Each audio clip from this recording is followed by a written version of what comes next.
Okay, so I think it's working okay now. It's recording. I haven't gotten any, let me just make sure.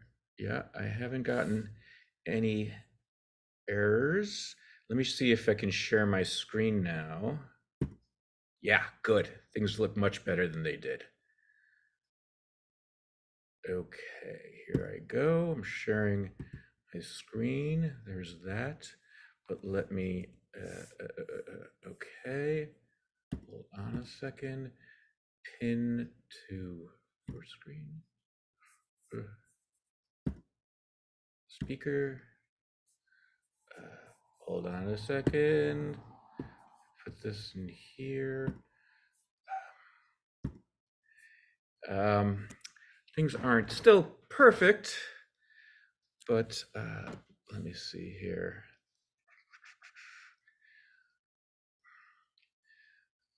Oh boy. Sorry about this. Oh, that's better. I don't know what just happened, but that's working.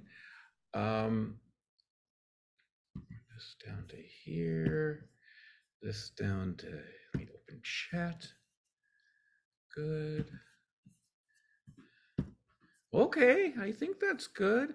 Can you tell me again, everybody? Let's see, maybe give me a thumbs up again. Are things like they used to be, like they were last week? Thumbs up. Any other differences? Everyone's seeing the slide? Good. All right. Sorry about this. Let me go back up here. I think now this will record me and the slides. Good. All right. Hold on just a second. All right. Let me just do that. Good. Okay. Hopefully everything's good. And if it's not, you could let me know in chat. We are recording, right? Yeah. Good. Good. Sorry about this. Nice new computer, though, at least. It was worth the effort. Okay, so where were we? Okay, so we were talking about touch, of course, and we were discussing, we were going to use touch to discuss this concept of cross-sensory plasticity and plasticity in general. Let's remind ourselves where we were before the exam.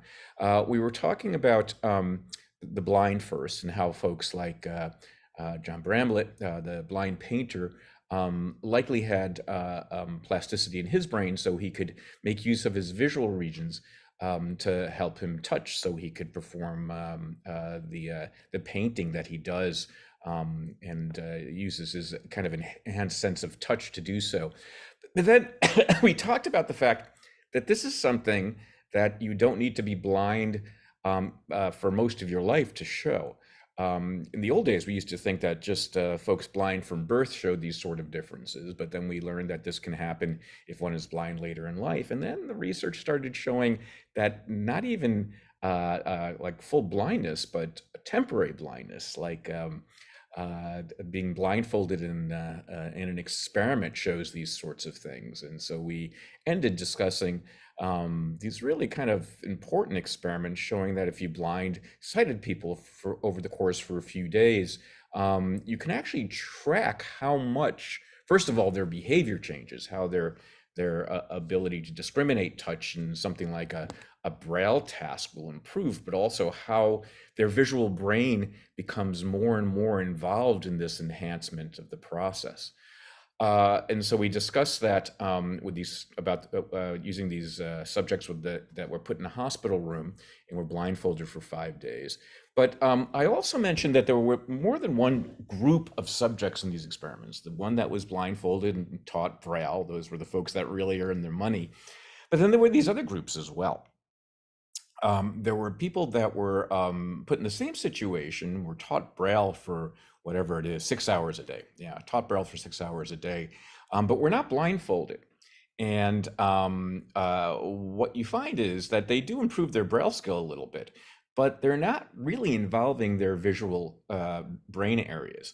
More than that, they don't show the sort of enhancement. They show a little enhancement, not the sort of enhancement that the group that is blindfolded and taught Braille. But maybe most interestingly is this third group that actually is blindfolded but not taught the Braille. They're not put through the Braille training, the 6 hours a day Braille training. They get to listen to podcasts and hang out and talk, but they're really restricted in what they can touch. So they're certainly not trained, but I think even they're they have gloves on, and so they're really reducing their experience with touch as much as possible across these 5 days. But they still show when they're tested at the end of every day and at the end of the 5 days, they still show the touch enhancement, which is really interesting. And importantly, they show likely that this enhancement comes from the involvement of the visual areas of their brain. Again, that's without any training to improve their touch. That change comes from the visual deprivation alone. And that's kind of the important conceptual finding here. This is the last sentence on the slide. Visual deprivation seems to be what allows your visual brain areas to enhance your touch discrimination. So by using the imaging, by using this TMS technique, we can pretty much determine what's allowing for the enhancement, and by both seeing its involvement during the testing and seeing that if you use TMS to kind of break that area of the brain, in this case, the visual area of the brain, that enhancement disappears. Okay. So it's not really the training, the touch training that improves it. It's the visual deprivation, which allows that part of the brain now to become active during touch, that enhances the touch performance, which is interesting. It really seems like the driving factor here is that area of the brain wants to do something because it no longer has visual input, and that allows it to be dedicated to touch, which improves the skill. So kind of this cross-sensory, kind of motivation by that unused portion of the brain is what allows the improvement. Okay.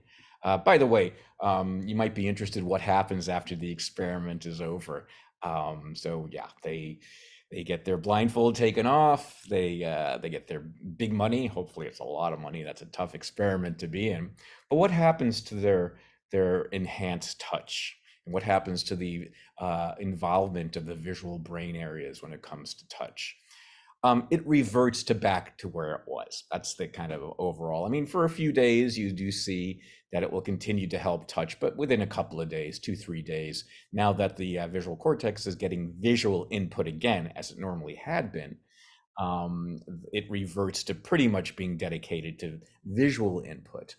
And that enhanced touch does kind of disappear after a little while. So yeah, your brain has that sort of flexibility too to go back to where it was.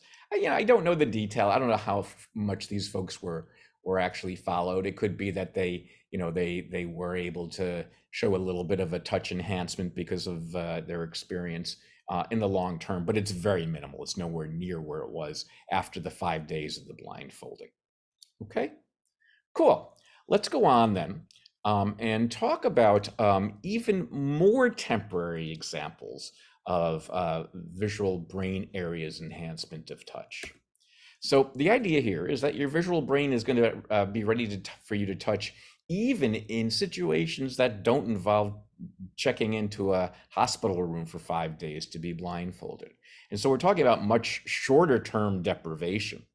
And we tried out these experiments in our laboratory. These were, of course, conducted in other laboratories a long time ago, but we tried these things out. We just blindfolded folks for a couple hours, 3 hours in the original experiments. We did it for 2 hours to see what would happen, not with their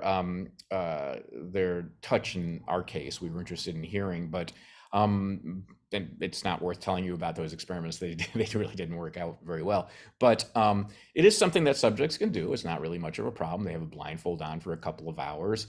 You can just make sure they're doing something, listening to music, listening to podcasts, talking to each other. It's not really much of a problem. But the question is whether or not it enhances their other senses. let's talk about the original research. Well, I just wanted to say that we did it in our laboratory just to show you that it's not that uncomfortable a thing for subjects to do, but let's talk about the original experiments. Um, what those original experiments tested is whether being blindfolded just for that short amount of time can change uh, uh, touch sensitivity? And the answer is absolutely. It does enhance touch sensitivity to plastic grids.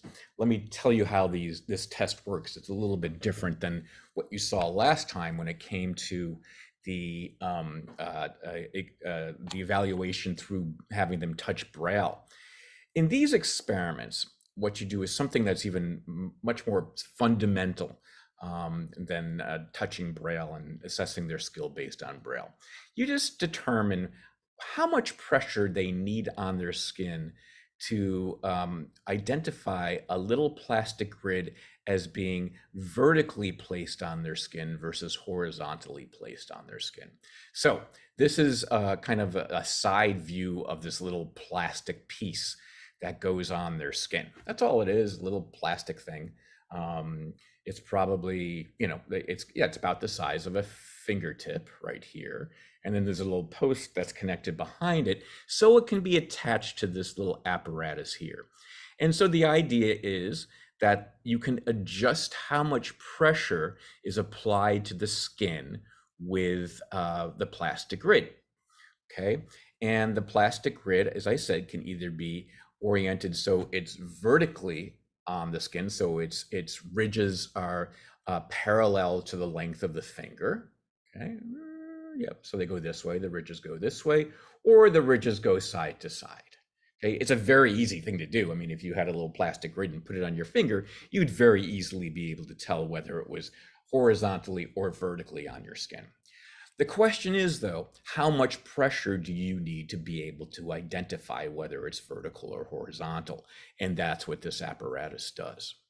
And so what they find, they first, of course, test people before the blindfolding to see how much pressure is needed for subjects to say whether it's vertical or horizontal, that little pattern on their skin.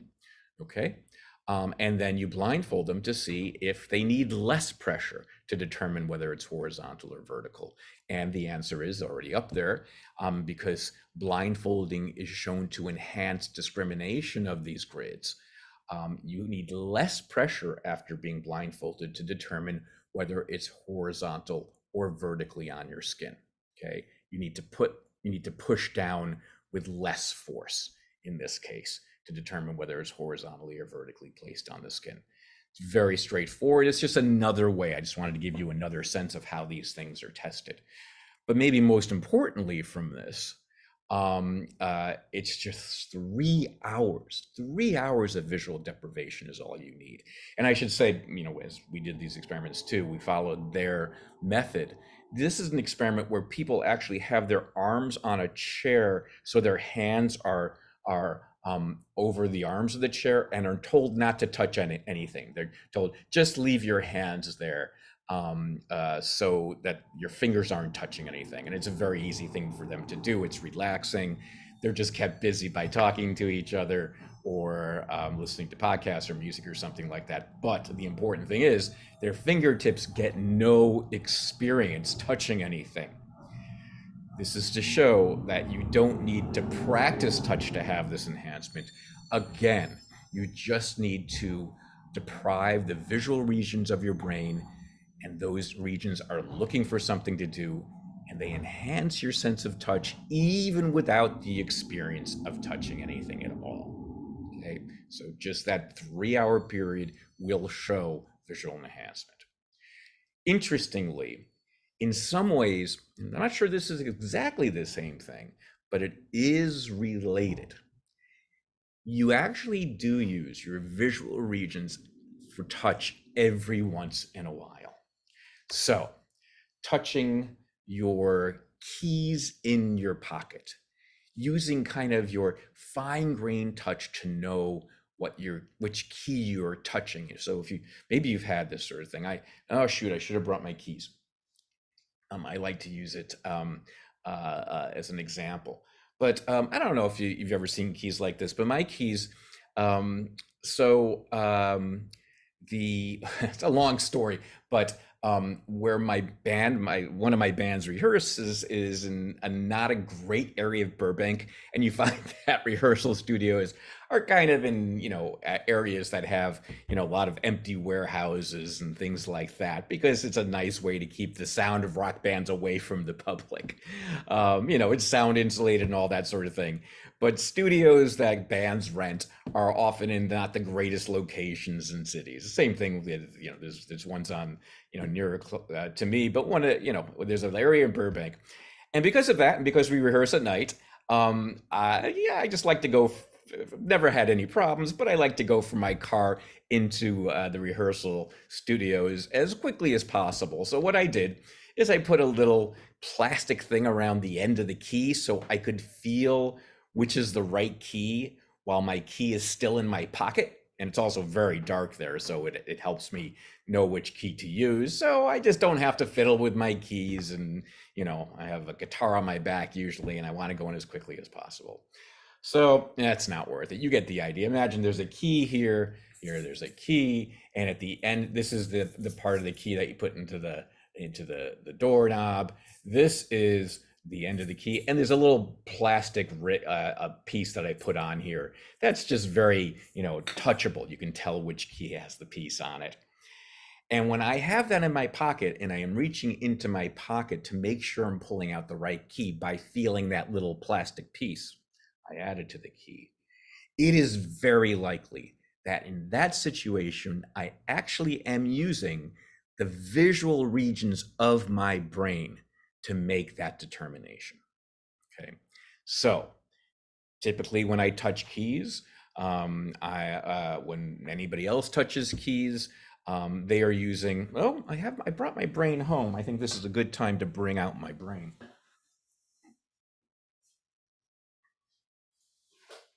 Here it is. Sorry, I'm coming. Got my brain in the bag, which is how I like to carry my brain. When you get to my age, you carry your brain however you can. Here's my brain. So I brought it home.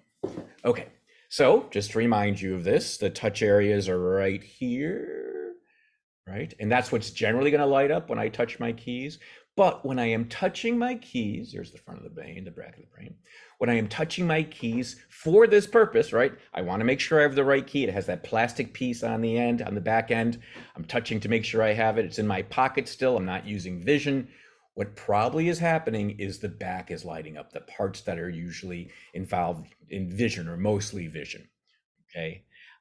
So this type of spatial touching, finding objects by touch, in those circumstances, even though I haven't been blindfolded for five days or 3 hours, does make use of those regions. And we know this both from fMRI evidence, scanning the brain as somebody touches something and tries to determine some of the detail and what exactly it is, or has to discriminate between objects such as keys, which one has the plastic piece on it, and TMS evidence. So if I were carrying a TMS device around on my head and I were trying to feel, and it was aimed at the back of my brain like this, and I was at my door trying to get into my studio as quickly as possible, and it was feeling in my pocket to determine which key was the right one, I would have a lot of trouble doing that. I would still be able to tell I was touching a key and, versus something else, right? And that's probably coming from this part of the brain. But when it comes to fine spatial touch, okay, where I can't see something and I'm trying to identify something detailed by touch, like a key with the back region marked with plastic, I'm probably using the back regions, my visual regions, and that's helping with fine discrimination. So what this suggests is that this idea of cross-sensory plasticity, which say 20 years ago, we used to think was only available to the blind, and not just any blind person. Usually we thought that it was really limited to people who had been blind from birth or at least early childhood. It seems that you can blind somebody for 5 days and show the same type of thing. You can blind somebody for 3 hours and so that, their visual brain areas get involved too. But maybe more far reaching than that is that this cross-sensory plasticity is something that all brains, even my little brain as I'm trying to enter my studio, is using. It's a strategy for all brains. Okay, where are we? Strategy for all brains, not just the sensory impaired, which is interesting. This is, as I said, relatively new. We didn't know that the brain had this sort of ability to lend, different regions to different senses like that to help with certain things. Those things have to be very specific, I mean, it is really, in this case, it's able to help with fine spatial touch. It doesn't really improve my ability to determine whether I'm touching, a key versus a ball versus something very, very obvious and very major. Probably not using your visual areas then. But when it comes to distinguishing between keys based on this kind of subtle difference in keys, yeah, all brains can do this sort of thing, regardless of whether there's a sensory impairment or not. Okay. We're going to talk more about this, and actually, just to prepare you, we're going to go through the most technical slide in about 2 slides, the most technical slide of the quarter. But we'll go through it easily. I'll try to make it as intuitive as possible, but just to kind of get you set up, this is a good time to massage your brain, to make it sure it's relaxed and ready for new information. Before we do that, though, I want to kind of tell you a little kind of side story that has to do with something that's called visual aids for the blind. So I think I told you a little bit about my background. My dad in particular ran an agency in upstate New York that supported blind individuals and their families. He was a social worker that did that. And I used to go to his office and remember being very impressed with all the different devices that had been created to help the blind, say, navigate on a street or play baseball and soccer and football, right? These beeping balls are kind of changed my life in some ways. But there used to be things that were kind of more thought to be more, that would be more generally used, including white canes that had like little vibrating components at the handle, right? This was pretty impressive technology, especially for the 1960s and 70s. They would be canes that would look pretty much normal, but they would send out, I think they were lasers, very kind of rudimentary, simple lasers back in the 60s and 70s. They'd send out beams of light that would then bounce off what was ever in front of the person holding the cane, that would come back to the cane and would vibrate a little, metal piece on the cane that the user would hold. And the faster that vibration occurred, the closer the person would be to the thing they were approaching, like a wall, like some sort of barrier on the street. Laser canes, they were called back then. And they were expensive. My dad had one for his office, and people were trained to use them, often just kind of for test purposes. It's not like every blind person could afford them. And, they very often were donated by foundations to blind individuals. But there was one there, and I remember thinking, this is amazing. I wonder how well it works. Works okay. I'll get into that in a second. But that was back in the 60s. I'd like now to talk about what something more state of the art is. Okay, what has been designed for the blind as ways to help them navigate in the world without their vision. There's these natural ways, including what Daniel Kish does. But what about devices? What about mechanical devices and what exists now? And that gets us into this idea of tasting scenes, which just is a fancy term for the fact that the technology now has to do with placing things on the tongue. It's not the only technology, but it's still it's considered one of the most modern examples of these. Okay, why in the world would you want to put it on your tongue? Kind of an odd reason. The thing about these laser canes and other devices that would create vibrations on the body to tell the blind what's in front of them is that it takes, even now, it does take a lot of energy to make something vibrate. I mean, you know that your phone, you know, you may not know this, but it uses more energy to vibrate than it does to ring.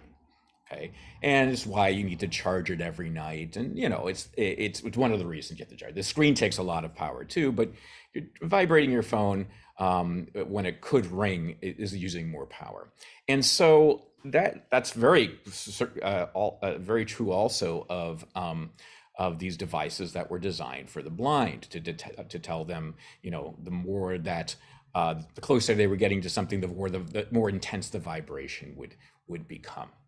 Okay.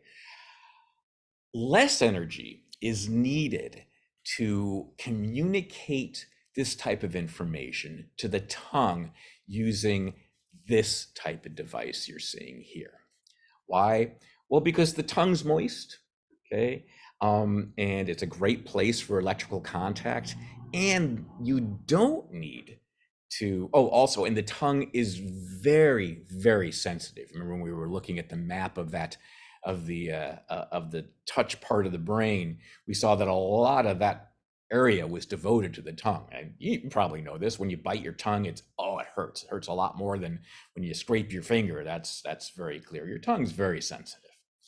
So the devices for the blind have been a lot of them have been transferred to the tongue area. And it doesn't have to vibrate anymore. It can just kind of induce these little electrical currents. And that's what this is doing here.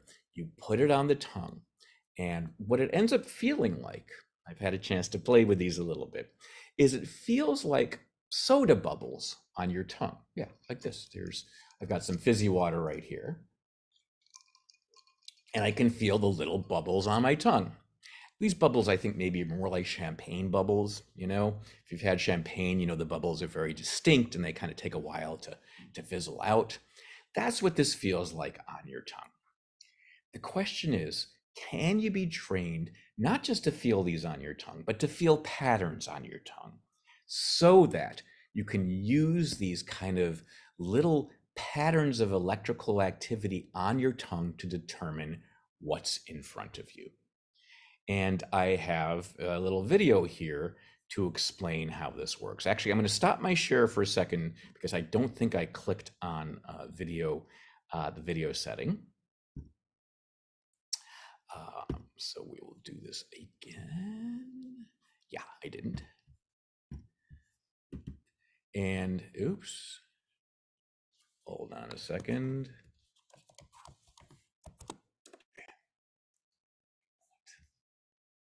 Sorry, give me a second here, everybody. I'm sorry. Shoot. Still recording. What did I do? What the heck? Okay. Everything messed up again. I'm really sorry. Give me a second. Resume share. Okay, hopefully it's sharing. What the heck?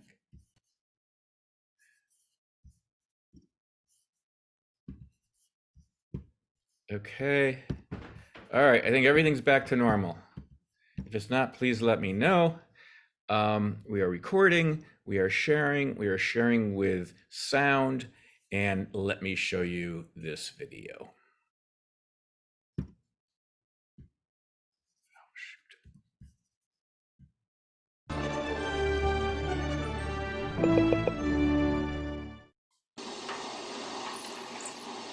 At first glance, Roger Bain looks like an independent guy who loves his power tools. And he is. But here's what he's actually seen since he was a young man. But part of his world is slowly coming back into focus through experimental technology called BrainPort. One day it could actually help blind people see, in a sense, using their tongues. Yes, their tongues. It swaps tiny cameras for eyes and transforms the images into electrical impulses that are felt on the tongue. It's as if it's drawing on the tongue the still image, and so if you capture the images fast enough, paint them fast enough, it's like a video display. Instead of being on a screen, now it's on your tongue. You know, when you're a kid, I don't know if you did or not, but when you were kids, kids would draw on your back and you try to guess what it is. In normal vision, the eyes send signals to the middle of the brain. From there, the signals are sent directly to the visual cortex at the back of the brain. Not so for the blind. The brain port retrains the way the brain processes information by first stimulating the tongue with an array of tiny electrodes. The nerves in the tongue send signals through a different pathway to the brainstem and the area that deals with touch. Eventually, the blind person learns to interpret touch as sight in the visual cortex. Sounds impossible? Well, watch how Roger walks through the BrainPort office without any guidance. He can navigate this obstacle course, picking out specific shapes. Excellent. The camera sees this image, Roger feels it on his tongue, and that's how he can even spot the logo on a football jersey. Very good. Other blind volunteers recognize numbers. 9. It's like learning a language. At first, you might need to spend a lot of time thinking about what the translation is. I may feel stimulation in the right front part of my tongue. What does that mean? But very rapidly, like learning a language, you might learn a few quick vocabulary, and eventually you become so fluent that you don't need to think about it anymore. Blindfolded, I try it myself. After a humbling first attempt, I want to say it's diagonal. Okay. And this one is vertical. I managed to understand some of the BrainPort language. I'm going to say it goes this way. You are correct. Okay. The technology is improving. Today, a car looks like this to a BrainPort user. A few months from now, they hope it will look like this. And in a year and a half, more like this. For the blind, they're a glimpse at more freedom. This develops where the next generation can really get benefits from it, even if I don't get the greatest out of it. I'm still can determine if I can see their eyes and maybe even see a smile or a grin, you know, that kind of stuff. It can be cool. And for the rest of us, it's a miraculous look at how our brains can be trained to rewire themselves. Daniel Seberg, CBS News, Madison, Wisconsin. Cool. So that gives you a sense of what that's like. Now, I should say this is probably about 5 years old now, this video, or maybe a little bit more. Things have improved a little bit. They do sell them, these devices. As I said, that they're much more efficient than the old types of devices with the laser canes, and they used to have, little vibrating things on the arm and stuff like that. And that's because putting it on the tongue allows it to be very energy effective. The device, as you can see, is something that's very portable. So in principle, it could help. The question is perceptually, or I should say, in principle, it is a practical thing to be able to use. The question is, perceptually, is it effective? And so we will talk a little bit about that. Again, what they were after here was improving this type of, transduced image on the tongue to something like this, or eventually, to get the resolution that they could, really make it very obvious what the thing is. But it's hard. Let's talk about this. So this is called this tongue display unit. And you saw there the reporter who was cited when they first tried it out was not great, but they could do things like make out lines and curves and determine where, say an obstacle was, or something like that. It maybe after a couple of minutes using it, it's not terrible. But then, if you want to train like that gentleman did there, you can start doing much more. So he is able to, recognize shapes, determine the direction of a ball that's rolling in front of him. You saw him kind of being able to traverse mazes in the offices that he was in, that sort of thing, recognizing letters. It's going to be hard to read, I imagine, this way. But, you get the general idea. Um, there's something interesting that goes on here, and I think you'll find this interesting. Uh, when they start becoming better at this, okay, when they start to be able to go from lines, just lines and curves, to being able to recognize shapes and rolling balls, they have kind of an interesting experience, an interesting perceptual experience themselves.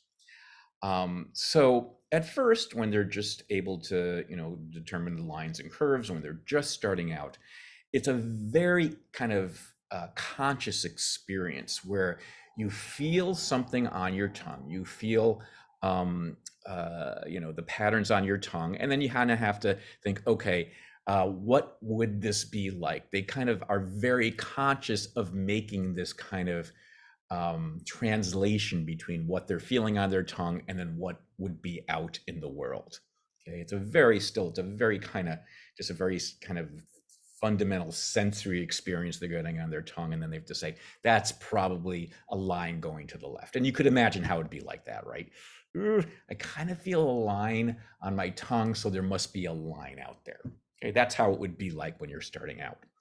But then after some experience, say after I think it's something like 4 or 5 weeks trying this type of thing out, they have a different type of sense. They still feel tickles on their tongue, but they're no longer really conscious of the pattern of tickles on their tongue as much as starting to experience objects truly out in front of them, right? Where it's no longer a translation. I feel lines on my tongue, therefore I feel kind of, let's think of it this way. I feel vertical lines on my tongue, therefore maybe there's a doorway in front of me. Okay, I feel these vertical lines on my tongue, there's a doorway. It's not really like that after 4 or 5 weeks. After 4 or 5 weeks, they just say, they feel the tickles, but they're not really thinking about the tickles. They start to have an experience that there's a doorway out in front of them. There's something outside their body. Okay, and as they move around, they say, oh, yeah, there's a doorway out in front of me, and I think it's probably about 3 or 4 feet, so I can walk through it with a couple of steps right now. They start to experience things outside their body.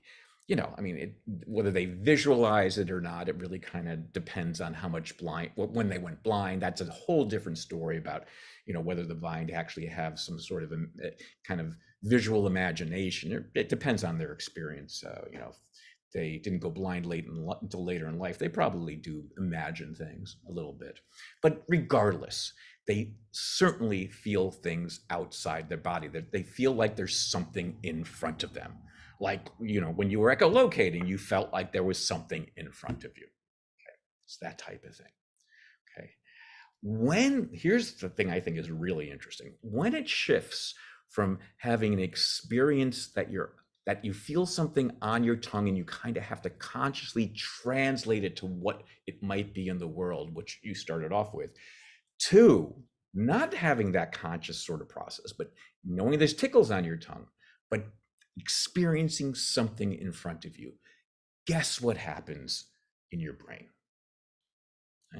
I know some of you are thinking this. What happens is the processing moves from just being here, okay, in the touch region of our brains, to back here. That experience of feeling that there's something out in the world after your practice, after weeks of practice, is accompanied by a shift of activity just from here to activity still here, but also here. Okay, so it induces activity in the visual brain regions. That's what your experience is like. So I always thought this was really cool, that when you have this major shift in how you experience how this device is working, your brain is going through this major shift of processing just here to processing here and here. It's almost like you can feel your brain's cross-sensory plasticity. Isn't that kind of cool? I don't know. I think it's cool. I think it's really cool. Like you can kind of, you're not feeling something's kind of changing in your brain, but something is very much changing in your perceptual experience. And what's, going on there is a change in what part of your brain is actually being used for that purpose. I don't know. I always thought that was really cool. Okay, but what about these devices? How are we doing with these? Okay, well, not great news. The resolution is still poor. And yes, the technology is gotten better. They've been able to add more little diodes, electrodes to the patch here that goes on the tongue, which does help the resolution. But the problem is, and I think this makes some sense, that yes, your tongue is especially sensitive. It really, really is. So it might be more, it's certainly more sensitive to be able to discriminate the positions of these little dots and to be able to feel the patterns in these little dots. But it's, at some point, even though you keep on adding dots, your tongue's just not going to be able to resolve it. It's only going to be so sensitive. It's like, remember that, I have my paper clips somewhere around here. Remember we talked about the paper clips on your tongue, on your finger, and you needed them a certain distance apart to feel that there are two. Your tongue would do better with that test, but even your tongue is going to be limited in how much resolution it has when it comes to feeling those dots. Okay, so yeah, it's only gotten functionally a little bit better, and not too many blind people use these. I think they're still in experiment. They still do experiments with both blind and sighted folks to see, how well they can use this in like a setting where they have to, walk around an office or, walk around a downtown area, that sort of thing. But it's probably not usable to that degree yet. Okay. Any questions about this?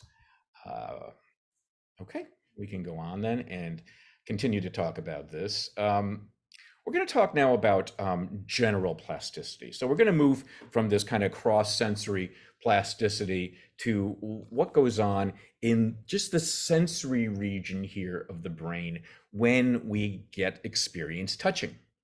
Okay, when we get experience touching. So here's our little map.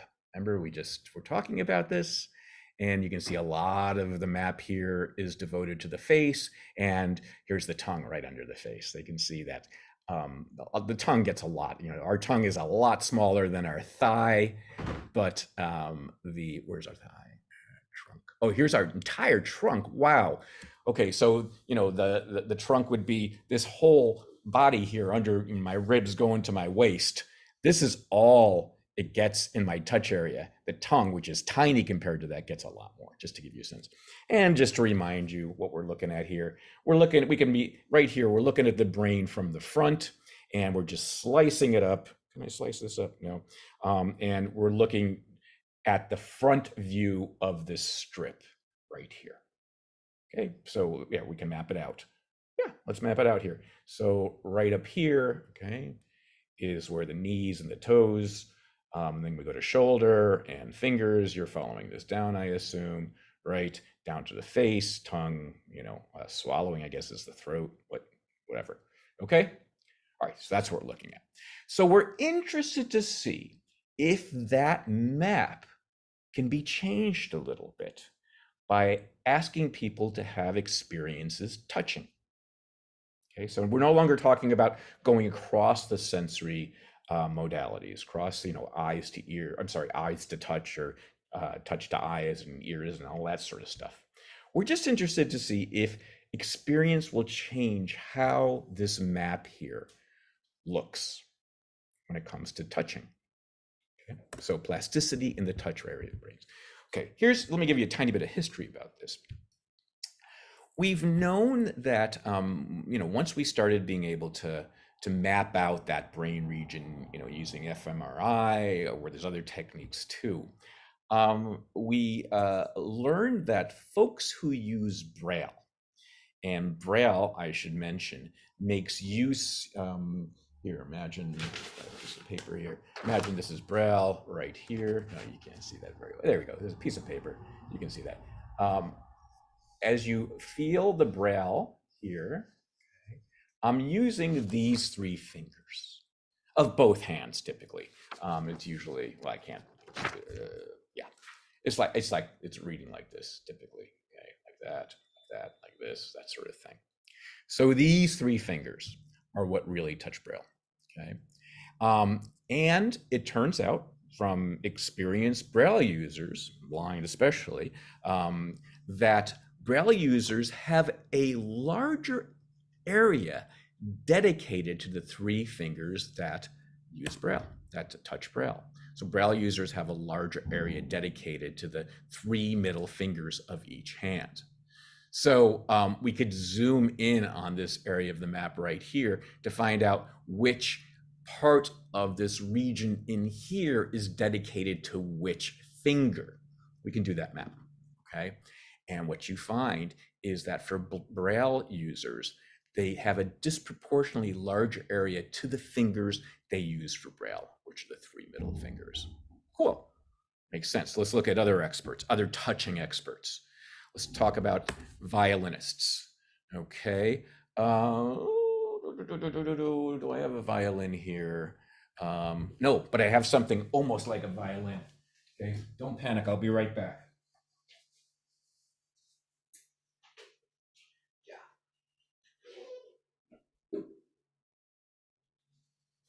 Okay, I'm still here. Okay, it's a big violin, fine. All right. And I realize you can't see too well this. There it is, okay. So here I am. I just want to make sure my video is good. It's a big violin. When I play, you know what this is, for those of you that are interested, it's a bass.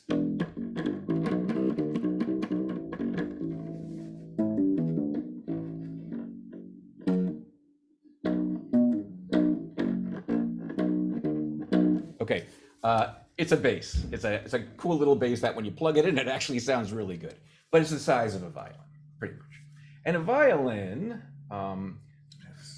okay, here's my bowing hand, and here is my, fretboard hand, or the fingerboard hand, I should say. And this touches the neck, or the long part of the violin down here, the neck of the violin. Okay.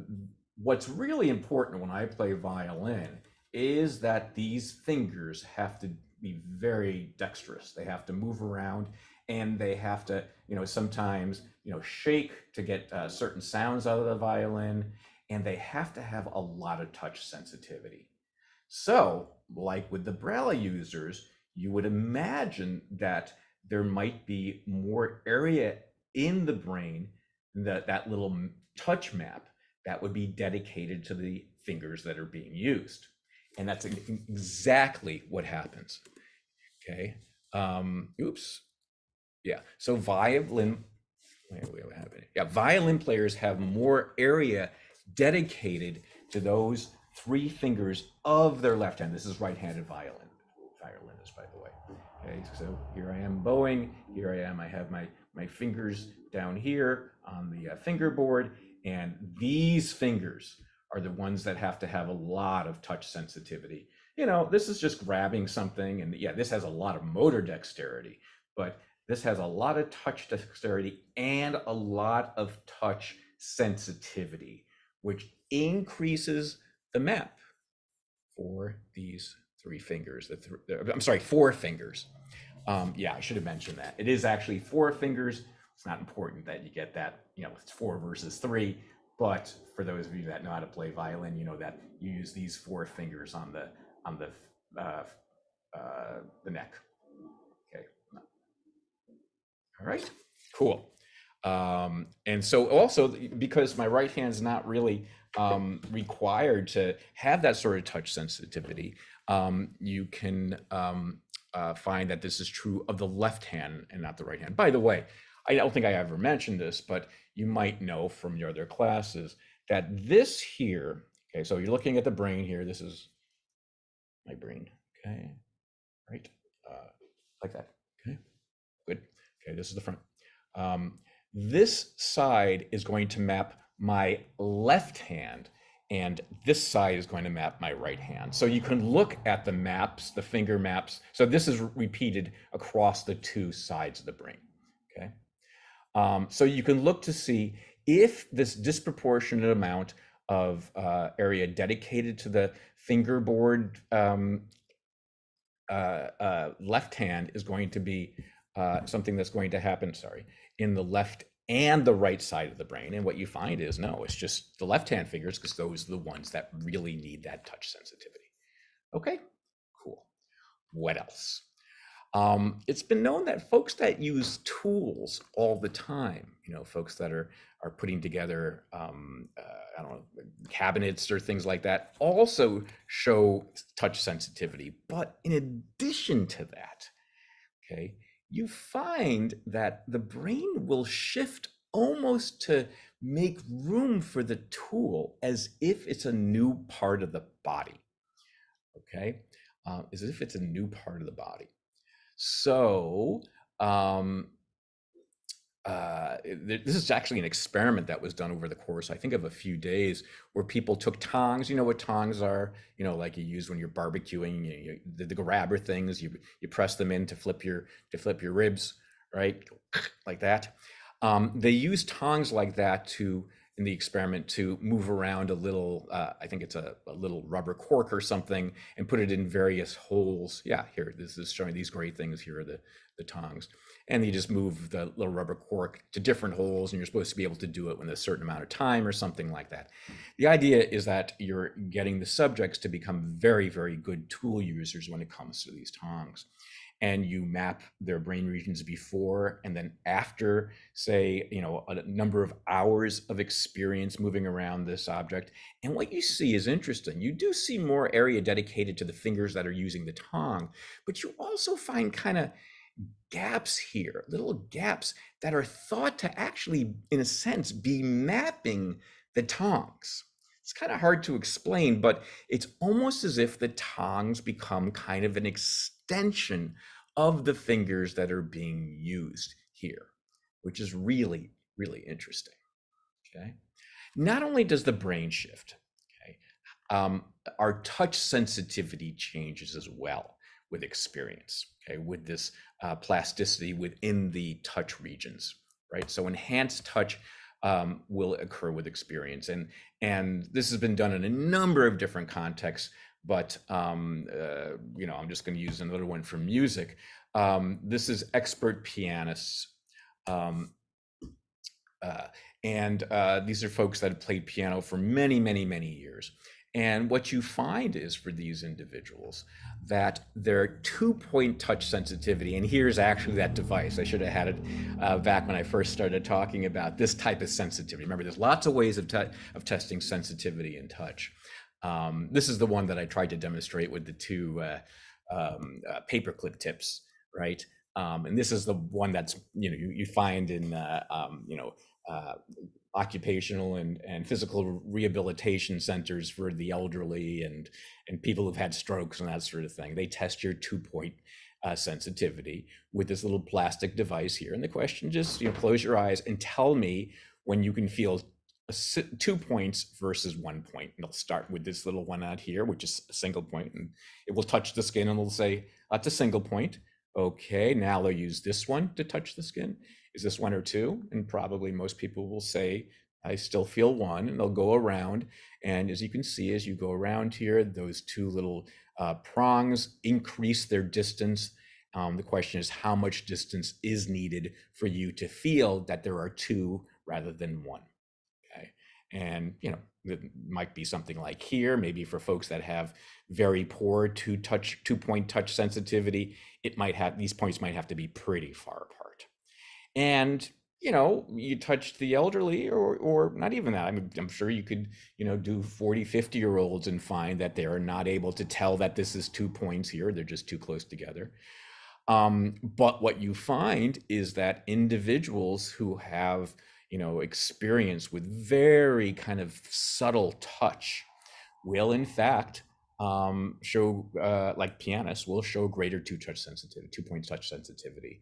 So pianists, because they're always kind of having to make sure they have the right level of touch, will learn to kind of experience the feel of the keys on their skin as the keys bounce back and as they're pressing the keys. Not only is that a motor skill, it's also a touch skill. Their 2-point touch sensitivity increases and stays like that as long as they keep playing through their entire life. They have better touch sensitivity. Okay, cool. Let's take a little, we're not going to take a break. It's only 10. But we are going to take a little stretch. We're going to do this because here comes a technical slide. It's not that technical, but we're going to talk about how plasticity works. We're going to talk about there being 2 phases of plasticity. A short-term plasticity phase and a long-term plasticity phase. Whenever you learn a skill, whenever you improve a perceptual ability, when you learn to ride a bike, okay, you went from short-term changes in the brain to long-term changes in the brain. Okay, let's think about riding a bike, right? Remember, now maybe you don't, but you probably realize that at first, it was a very kind of conscious, kind of effortful for sort of skill, right? I mean, I remember my kids learning out in the park. We did it on the grass, of course, because, it's a good chance they're going to fall over. Make sure they have long pants on. That's a good trick too. And also make sure if there's a little, hill going down, tiny little incline, make sure they're going down the incline because, they kind of keeps the motion of the bike going. There's some recommendations. But at first, it's really effortful, they're working on keeping their balance. They're working on keeping the wheel straight, and then they have to start pedaling, right? So at first, probably their legs are not, really doing very much. They might be touching the pedals, but you kind of give them a little push, especially if they're able to go down a little bit of an incline like that. They'll stay up for a little while and then plop, they'll fall over, and, they know that this is all part of the game. Bikes are usually very light at this age, right? They don't get too hurt. But it's very effortful. And then the next time they try it again and it's tough, they say, okay, this time try, make sure you keep your wheel straight, make sure your legs are on the pedals. And eventually they're able to do it without pedaling, and then eventually they're able to do it with pedaling, but that also takes some time. Once they usually, if they're able to kind of coast and stay upright and to balance and stay upright, when they start pedaling, then slowly they learn to pedal until eventually many tries of this, they're able to do it. What was probably going on there was a type of change in the brain that was a short-term change that then became a long-term change. Okay. So if in fact, you spent a day trying to, just getting a child to balance while coasting, right? And you spent maybe an hour doing it. When you came back the next day, they might not be able to do it right away, right? It would take them some practice to get to where they were the day before, right? To be able to balance right away. It took a few times, right? Especially after, if a child gets frustrated, you say, okay, a half an hour of this is enough. We'll come back tomorrow. We'll come back later in the week, something like that. And when they come back, they're not quite where they were when they left off, right? And that's because their brains did change for the short term, but that short-term plasticity typically reverts, at least to some degree, until it's done again.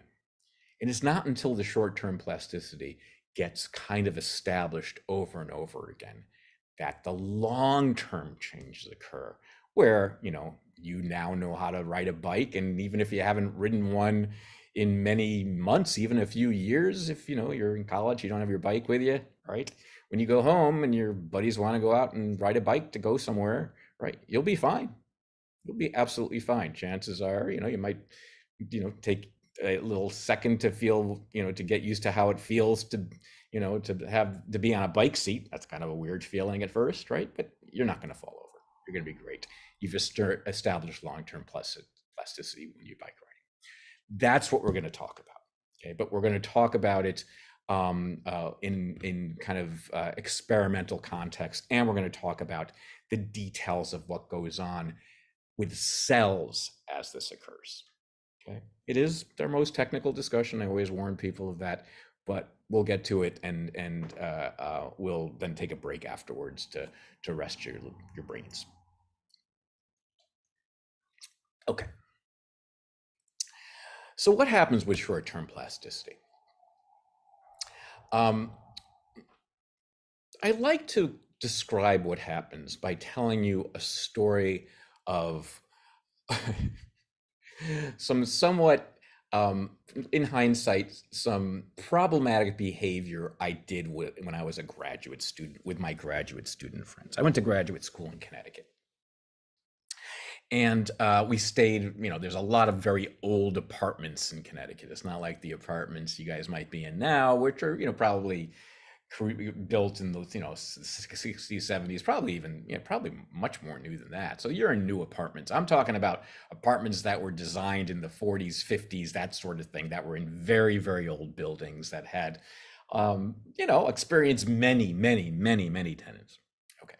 So imagine, we're talking about, I don't know if you with a lot of fancy doors. I mean, everything was, really, kind of not in great shape because it was a cheap apartment, but, it was probably once a really nice building, house probably owned by people. And it was the case that our dining room and kitchen were not connected to each other. Okay. So you had to leave the kitchen and go into the hallway to come into the dining room. Why the heck am I talking about this, you're thinking? You'll see. And we like to entertain, we like to have parties and stuff. And, it was 4 guys living together, and we'd have our girlfriends over, and we'd like to make dinner for them and all that sort of thing. So we had a lot of dinners. Almost every weekend we had folks over, and, we weren't great cooks, but it was fun. And, we watch a movie afterwards or whatever. It was good times. But we'd have to cook in the kitchen and then bring things through the hallway into the dining room. And it was kind of a pain, especially since, we were always talking about everything, and we'd have to leave the conversation to go back and forth. And then one of us realized that behind our couch was a door that had been painted over. Okay, so the couch that was actually in the dining room was up against a wall that had a door in it that had been painted over. Okay, so there was a door there that we never noticed before because it was the same color as the wall, and I think we had a painting on it or a poster on it or something like that. Say, that door goes right into our kitchen. And that would make things easier. And we continue to talk and gab with each other as we're going to get the food. So we moved the couch to another wall. We took the poster down off the door, and we chiseled all the paint away. See, this is not great tenant behavior. We chiseled all the paint away. And we opened the door, okay? And it allowed us to go back and forth between the 2 rooms. What we had done is use a connection between these rooms that is going to allow there to be a more efficient kind of connection between the rooms, so we could walk back and forth much more easily, bring the food back and forth. And if we left the door opened, right, we'd be able to talk to each other. This was great. This is what happens between cells, between neurons, the cells of our brain, when we're establishing short-term plasticity.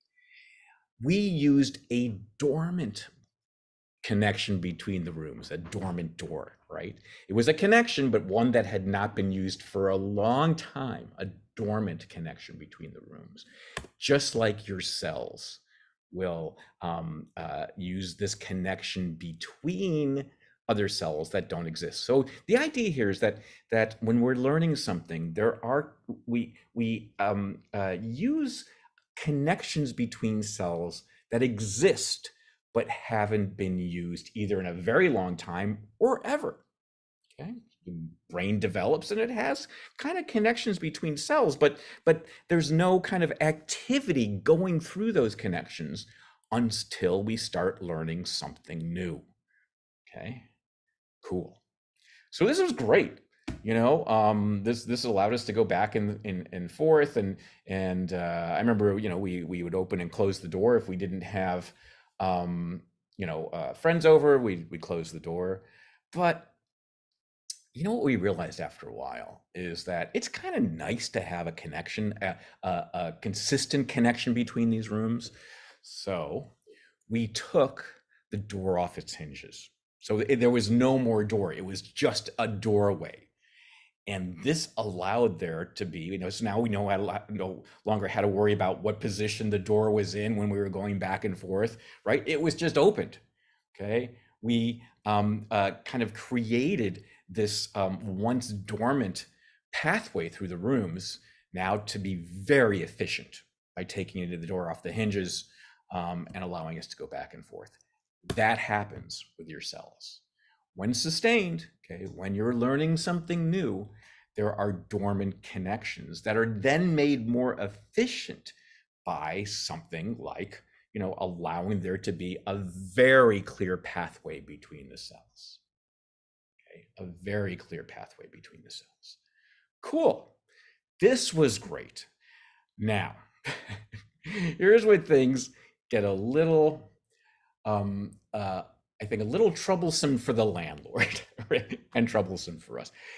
I should say, in the long run, they didn't mind this. In the long run, they didn't mind this, but we decided to do something a little radical.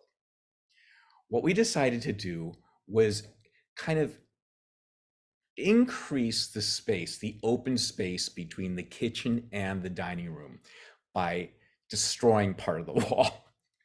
We realized that it might be nice if we could in fact have one of those kind of like little, what would you call it? I don't know, counter windows between the two rooms. I can't believe we did this. So we took sledgehammers. We were very careful. One of us actually had some experience doing a little carpentry, so we did this well. But we decided to actually kind of create a space. So the door was here, and then we decided we wanted to increase the space between the two rooms by making kind of a counter space, an open counter space. So there'd be a counter down here, but there'd be an open space so we could, kind of just put the food on the counter for other people to take. And now we really had a way to continue our great conversations while we were in the kitchen into the dining room when this open counter space was there. So we did this. So what we did is we went from this once dormant connection between rooms to kind of making that connection efficient by taking off the doorway and then creating a new connection between the rooms. We were doing something that is like how short-term plasticity becomes long-term plasticity. Okay, we sustained by opening the doorway and taking the door off the dormant connections. Now we have sustained this. And then we created a new connection between the two rooms by taking our sledgehammers and making this counter space. It actually kind of looked good. The landlord came in and said, let's, as long as you guys are willing to pay to, make this look okay, you're fine. And so we added a little, kind of nice counter material, and it looked fine. Okay. But we were doing the same thing cells do. Okay, we were using a once dormant connection, making that dormant connection more efficient, and then that dormant connection, our use of that led us to realize we could make this an even more efficient pathway between the rooms, like plasticity makes it a more efficient pathway between cells by creating new connections between cells. And this is how short-term plasticity becomes long-term plasticity. The connections between the cells that have existed but haven't been used start to be used when you're first learning to ride a bike. And then when you continue to ride a bike, that will allow you to kind of make these connections, these once dormant connections, more efficient.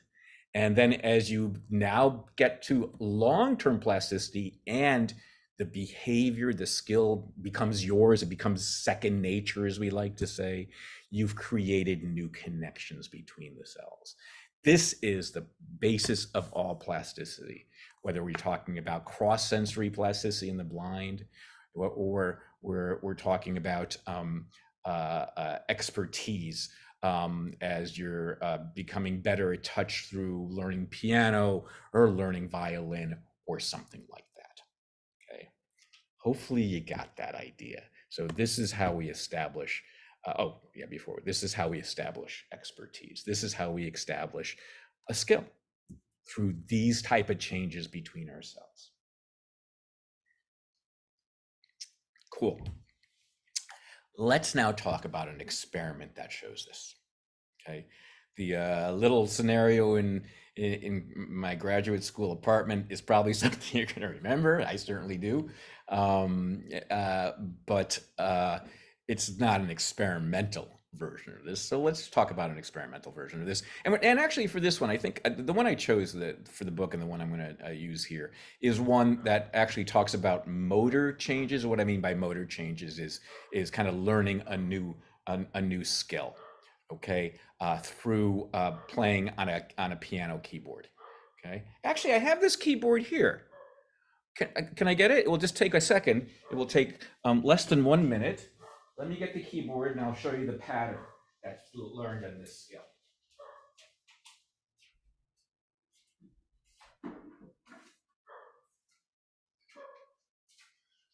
I haven't used this one in a long time. Yeah, here it is. So it looks just like the one that you're seeing there. Okay, you're seeing there on the slide. And subjects in the experiment had no experience playing keyboard. They bang on it if they had one on their house, but typically it was like they never took lessons or anything like that. But they were taught to perform a little keyboard pattern that lasted, I think, about a minute, right? Okay, so they're establishing some keyboard pattern expertise. So I'm sorry about the image here. Let's see. Yeah, that's not bad. So they do something like this. Sorry, oh my gosh, that's so hard. Okay, there we go. Something like this, but they'd have their hands in the right position, and they'd use a whole bunch of the keys to do this. They'd have to learn a pattern that lasted a while. It took some time to practice. Okay, maybe it wasn't a minute. Maybe it's half a minute. It's 30 seconds to play. So,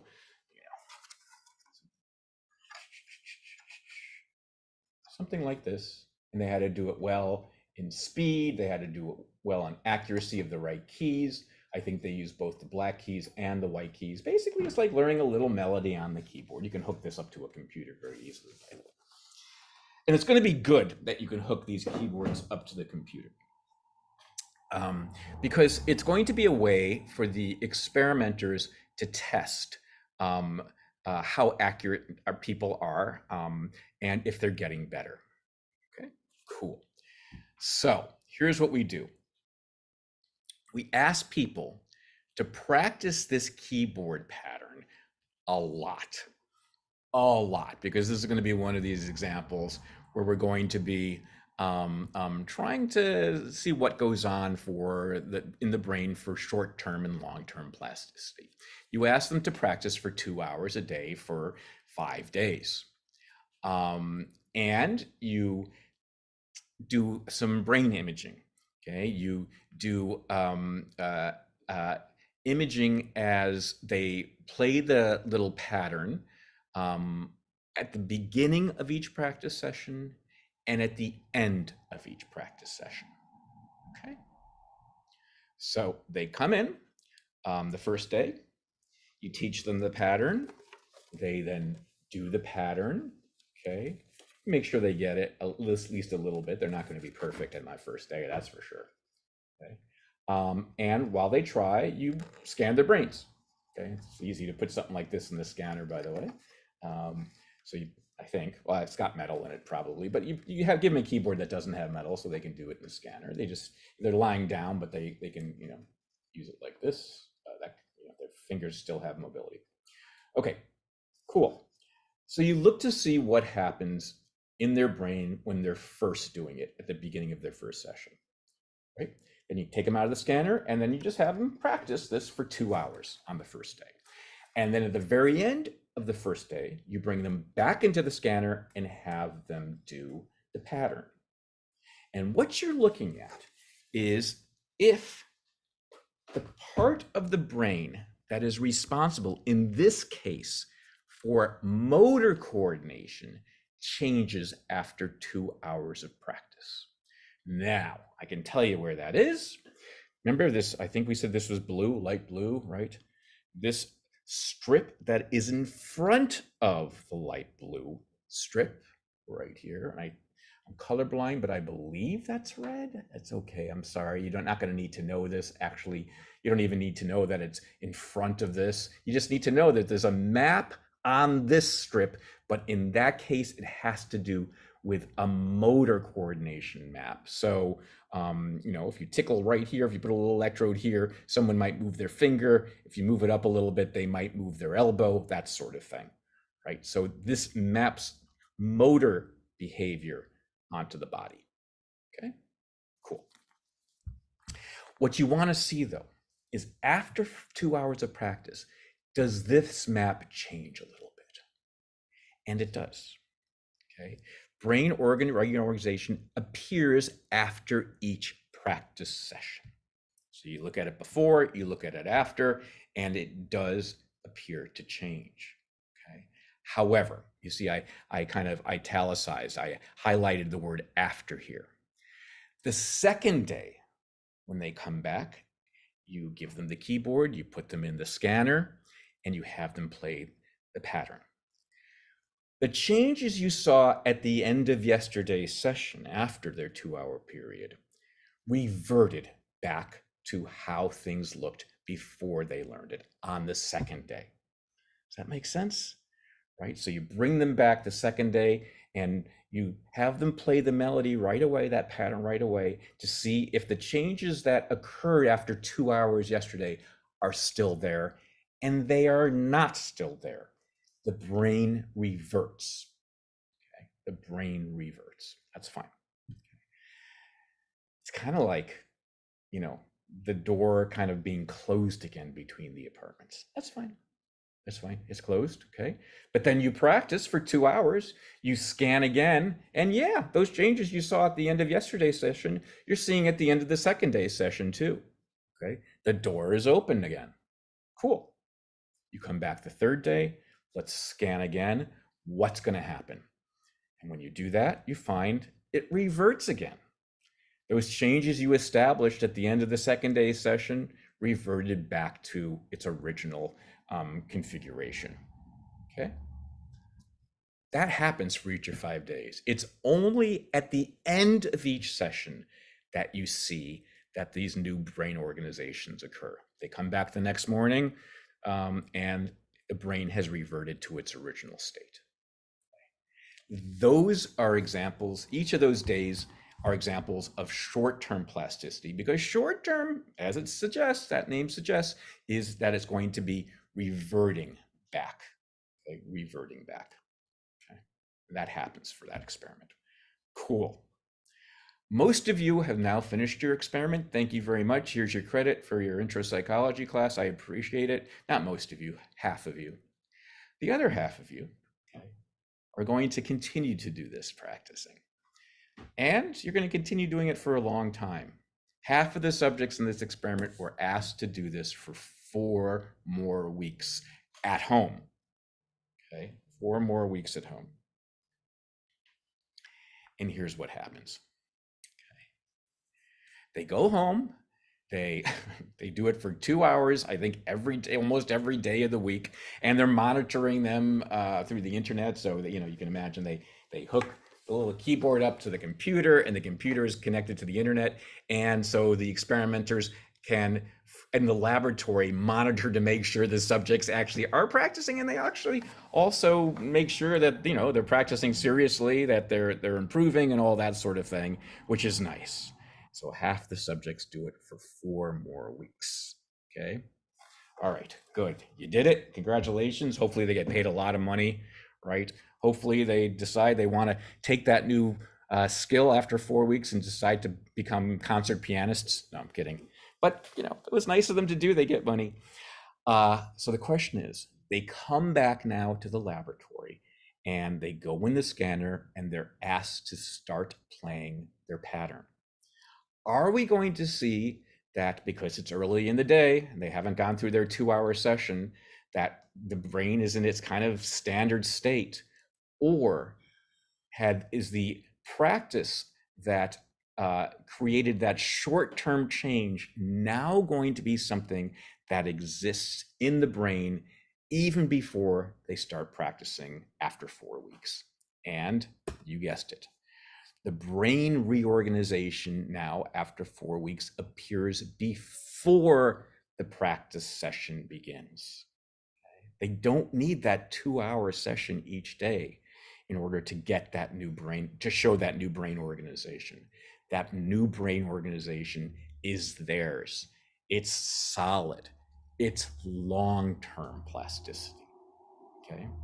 And this is a skill. This is now a skill that's theirs, right? Probably if you said, okay, the experiment's done, you don't need to practice that ever again, give us our keyboards. Probably if you say, surprise, after a year, come on back and we want to see how you do, there's still going to be some change there that occurred from the 4 weeks. Okay. So that's what happens with long-term plasticity. And that's the type of, practice that we're talking about for short-term plasticity to become long-term plasticity. I'm going to do, I think we'll take a break here, but when we come back, I want to give you some other examples. And I want you to think during the break, like you have nothing else to do, about situations in which maybe, you were learning a skill where it took something like that much experience in order for short-term plasticity to become long-term plasticity. I've got some of my own examples in my own life that I can convey, but if you have some, let me know too, okay? So let's take a break and come back in 10 minutes.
Okay, we're back.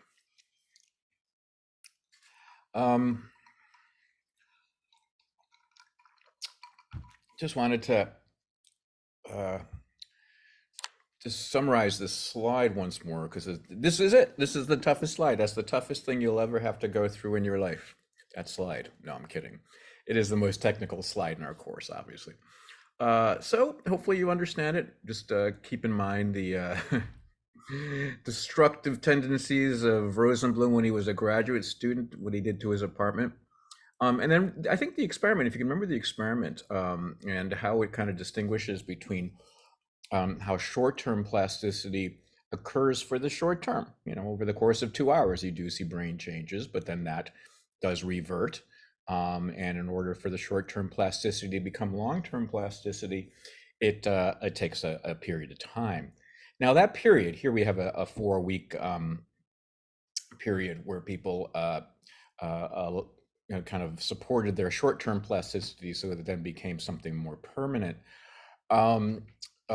Depends on the task, depends on the person's experience. Not every thing that you're learning is going to take that long, especially if you can kind of kind of use other sorts of skills that you already have to support it. But you do hear that that is a number sometimes that doctors will talk about when there's some sort of change to the body or change to for rehabilitation purposes, that sort of thing. So as an example of this, I wanted just to describe my own experience. I think that when I was, so we'll talk a little bit about this. I got into doing some sleight of hand magic performance when I interviewed somebody else for the book. And so I took magic classes and all that stuff. I'm a member of the Magic Castle, and it's been a while since I performed, so I'll do a tiny bit for you later. But learning how to make a coin appear from your hand takes a really long time to do it well, especially if you have nothing to kind of any sort of motor reference to use when you're learning that. And I remember thinking, after I read this study, and I know some other studies that showed that a completely new motor skill can take this long to make your own. It takes that much practice. And so, do know that when you see a magician performing some sort of sleight of hand, especially one that involves, say, hiding coins or cards or something like that, to do it well, to do it consistently, does take sometimes weeks and weeks and weeks of repetitive motions over and over and over again until it becomes something that becomes second nature. And it has to be second nature when you're performing. You don't want to be thinking, you don't want to be concentrating on exactly the type of movements that are required to do some, coin vanish or something like that. You want to be able to perform while you're doing it. You may want to be able to talk. You want to be able to do other things and think about what's coming next in your performance and all that stuff. So it has to become second nature. The way you make a new motor skill second nature is to go through something like 4 weeks of repetitive practice, just like this study shows. The other example I wanted to convey to you was more perceptual, more relevant to what this class is about. And that has to do with my hearing, my auditory system. And this is something I had known about from a little of the research on both hearing aid use and cochlear implant use. So hearing aids might be the most obvious thing, and many of us will end up wearing hearing aids later in our life. Losing our hearing is a natural thing when you get towards your 70s, and maybe for some folks even earlier. And I actually have a congenital problem with one of my ears. It's called otosclerosis.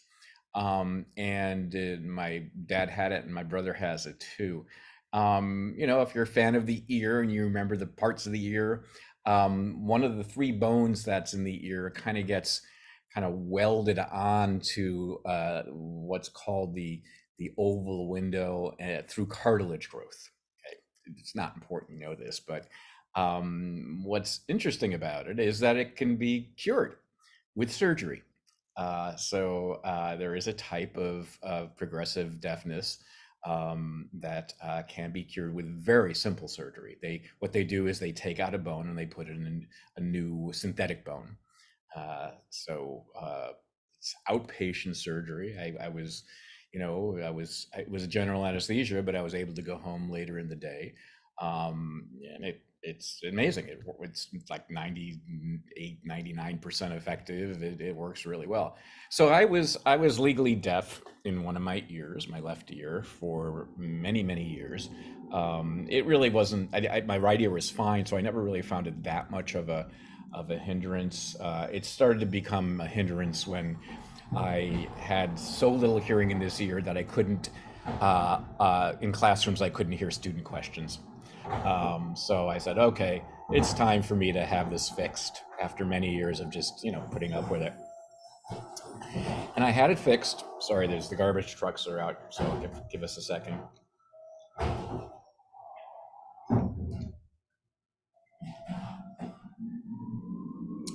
I had it fixed about, I think, 5 years ago.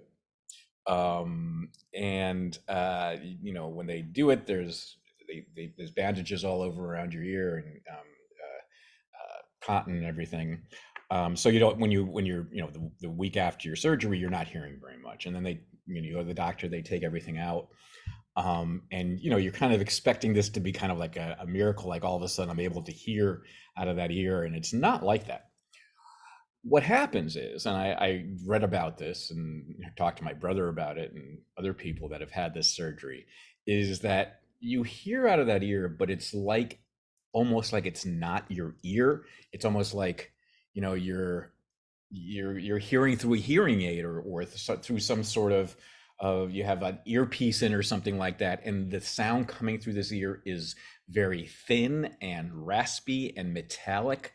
It does not sound good. It sounds like pretty abrasive. And the doctor told me about this was going to happen too, because I had this new little metallic piece of synthetic bone in my ear, and so that's kind of how it sounded in the beginning. And then over the course of a week, and then 2 weeks and 3 weeks, it started sounding better. And it started sounding less like there was like an earpiece in my ear and I was listening through a microphone or some sort of amplifier or hearing aid. And by the end of 4 weeks, it was completely normal. And it's not like anything happens differently in the ear. I mean, once the surgery's done, okay, that piece is in there and that piece does not change. There's no change in its vibrations or anything like that. It's working like it should. What's not working like it should is my auditory cortex right here. And that takes a while for it to change and kind of accept this new input. It takes 3 to 4 weeks, and that is the standard number. So the short-term changes that are being induced by this input eventually become long-term changes, and your brain changes enough so it accepts it as now part of your auditory system.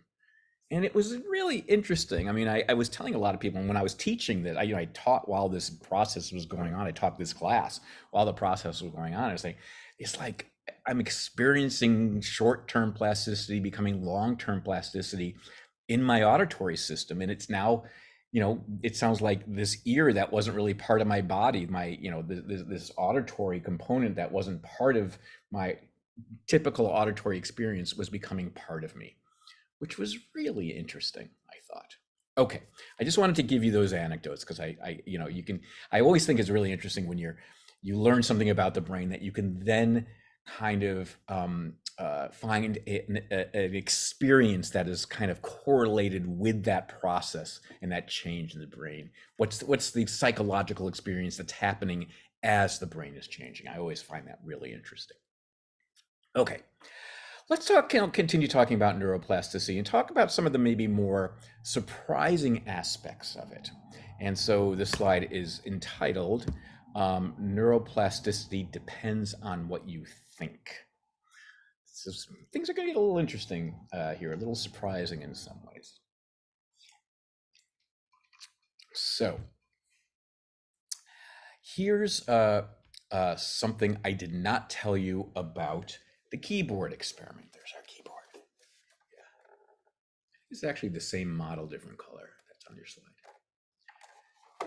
That during the experiment that was in the laboratory that was 4 days. This is not the long-term plasticity part of the experiment. It's the short-term plasticity part of the experiment. There was another group of subjects that did something interesting. They were taught initially to learn the keyboard pattern by using their fingers. Okay. They did it a couple times to make sure that it was working, and they did it as they were, the first day they did it while they were being scanned in the beginning. But then they put the keyboard down on a table in front of them and mentally practiced performing the keyboard pattern. Okay, mentally practiced it. Okay, so they looked at the keyboard, but they kept their hands at their side, but they imagined themselves pressing the keys with their fingers. And they did this. I don't know how they kept their attention there. They did this for 2 hours a day for 4 days. Okay, that's it.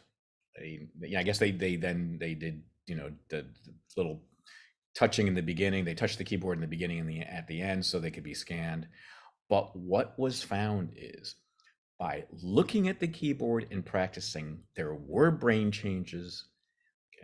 Okay, looking at the keyboard and mentally practicing, there were brain changes, and there were also improvements in performance. They got better at the keyboard pattern by mentally practicing and showed the same plasticity as if they were physically practicing. Remember, that plasticity occurred.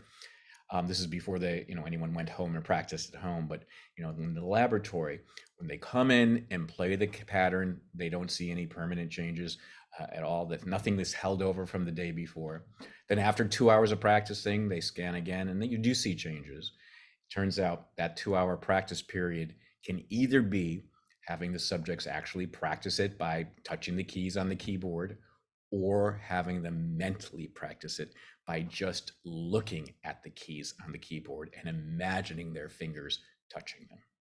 The same plasticity occurred. These are all short-term plasticity examples, but the fact that you at least can induce short-term plasticity by mental practice is interesting, is very interesting. And if you've played competitive sports on a team, maybe your coaches have told you that mentally practicing helps, right? These same sorts of experiments have been done with foul shooting and dart throwing and probably lots of other things by now. I don't follow this literature completely, but certainly when I was writing the book, that those were very common sorts of sports skills that would be used to test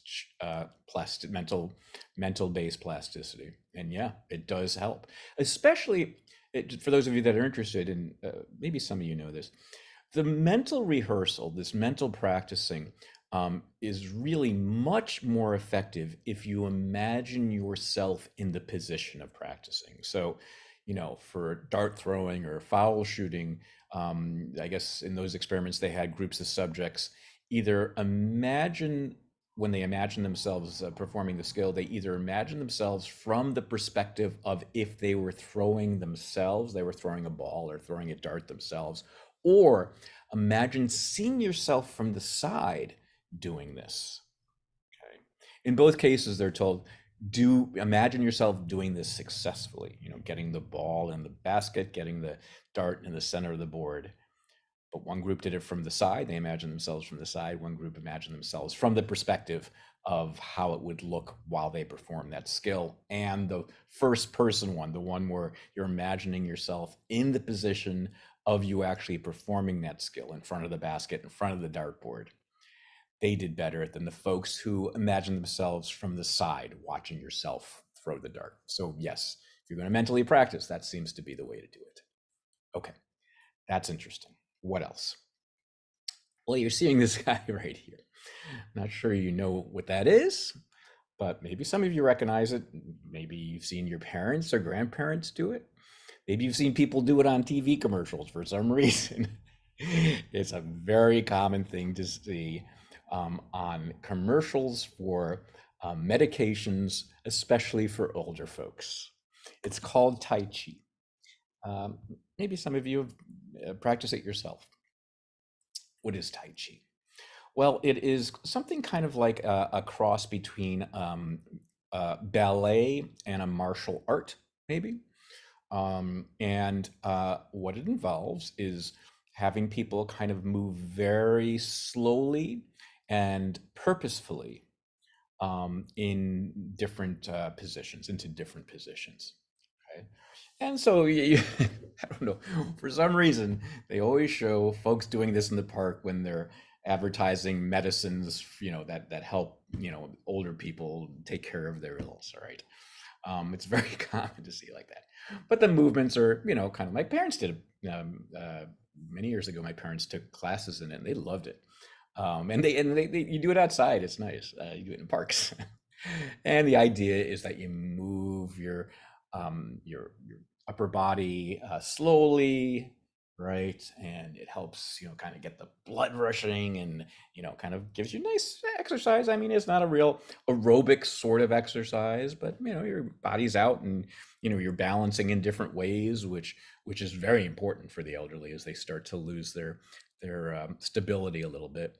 And does give them a little bit of a muscular workout, which is nice and helps with attention and concentration. It's supposedly good for a lot of things. But here's something that I think you'll find interesting about it that's relevant to this issue of neuroplasticity being based on something that you think. Okay?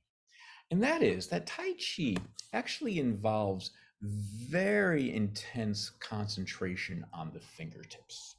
Okay? So I didn't know this about Tai Chi, but sometimes what they want you to do is they want you to keep your hands as consistently postured as possible. So you don't want to, kind of flap your hands around as you're moving. You want to move your hands very, very consistently and smoothly while you're doing it. In fact, one way they will instruct students to do this is they'll say, imagine that you have kind of like flashlights or little laser lights or something at the end of your fingers.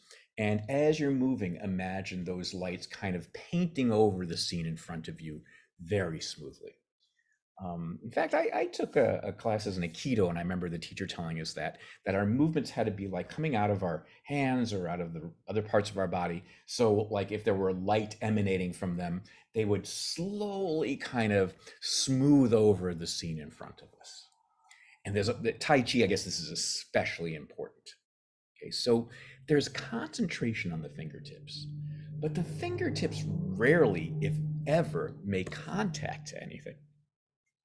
Okay, they don't touch anything. It's not like if they're touching each other or touching other parts of the body or touching the ground, but there's still a lot of concentration on what's going on with the front of the fingers, the tips of the finger.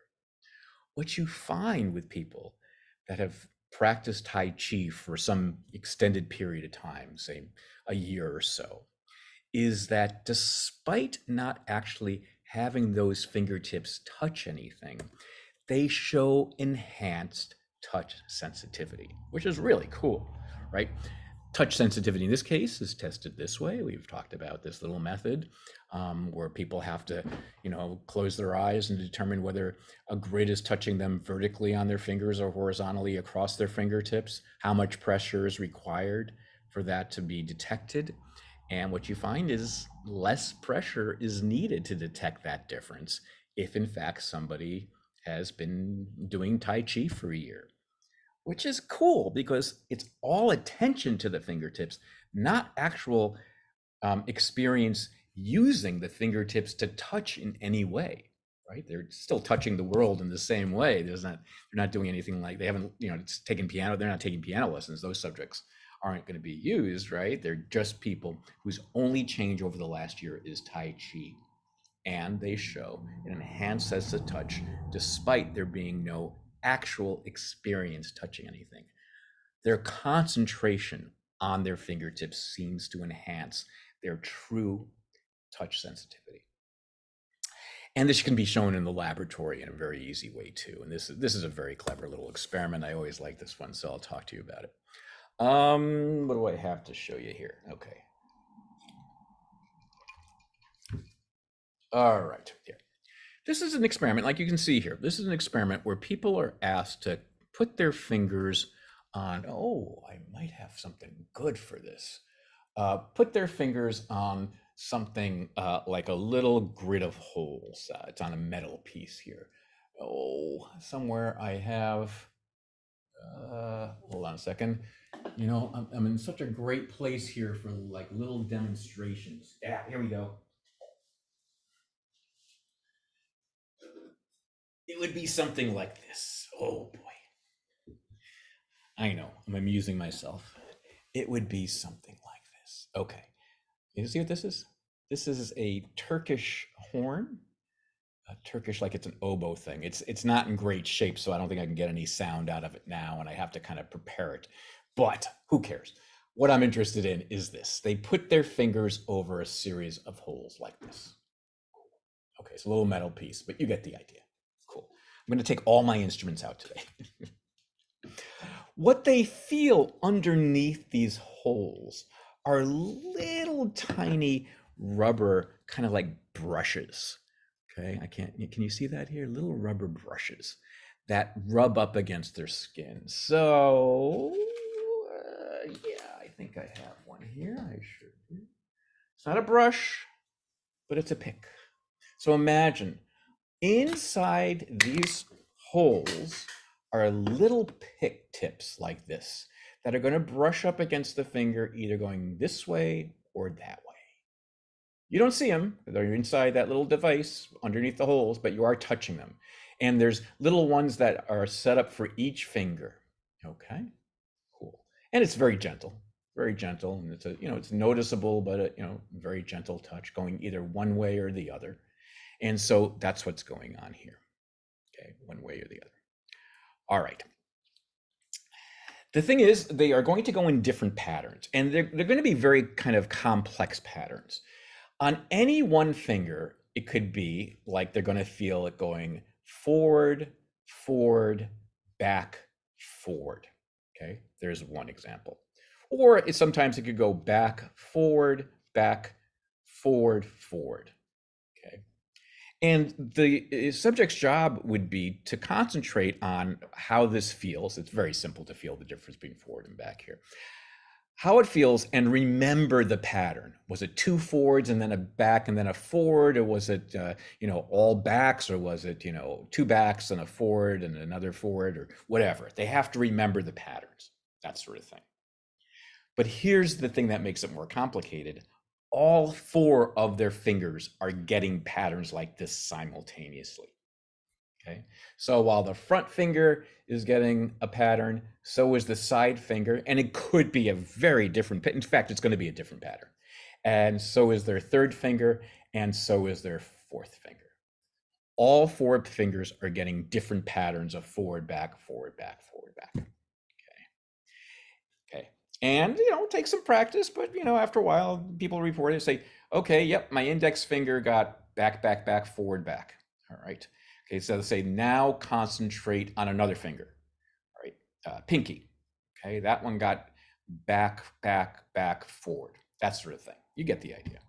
But there's also a group of subjects that are not asked to determine whether the things are going forward and back. In fact, they say ignore that. Just tell us the order of fingers, right? Did the index finger get touched before the pinky, or the pinky before the index finger? Tell us the pattern of touch, regardless of its forward or back, across the fingers. Okay, and they'll say, okay, first I got my index finger and then my ring finger. First it was index finger, then ring finger, then pinky, then middle finger. That was the pattern. Okay, thank you. Next, it's middle, pinky, ring, index finger. Good. Here's another one. So Half the subjects are going to have the task where they are concentrating on the pattern that exists in this little device across the fingers, and the other one is going to be, say, concentrating on how the index finger gets stimulated. Okay, and we're going to, so everyone in this experiment is doing the exact same stimulation across the fingers and, within a single finger. Everyone's getting the same patterns. Half of the subjects are concentrating on the pattern that exists across all 4 fingers. The other half of the subject are told just to concentrate on a single finger and ignore what's going on with the other fingers. Yeah, you're going to feel, what's going on with the other fingers. That's what this device does, right? But just concentrate on your index finger. Okay. And what you find is what they are attending to is going to determine how things get remapped in their touch brain area. Okay. If in fact they are told to just attend to the index finger through the entire session, say a 2-hour session. Okay, my index finger this time got forward, forward, back, forward, forward. Okay, next one. Index finger got back, back, forward, back. Okay, just the index finger, even though all 4 fingers are touching. Okay. Other people, by the way, are concentrating on other fingers, but we'll talk, you can probably imagine that's not important to know that. Let's just imagine that this group of subjects is concentrating on their index finger only. Okay. All 4 fingers are getting stimulated, but they're only concentrating on the index finger. That is the finger that shows now greater map space in the touch area of their brain. It expands there for the index finger. If, on the other hand, okay, you're in the group of subjects that concentrates on the pattern that exists across all 4 fingers, is not just worried about the index finger, and is ignoring the fact that sometimes they're touched going with a forward motion, sometimes they're touched going with a reverse motion. They just have to say, was it pinky that got first or middle finger got first? That one was ring, pinky, middle first. That was next time is first, ring, middle, pinky, that sort of thing. What they show is a different map change on their brain. They show that their map for those 4 fingers expand equally. So how your brain changes in its neuroplasticity map is going to depend on what you concentrate on. Okay. So you see, it's not, yes, it's experience touching things that is going to change, how things map here. That's for sure.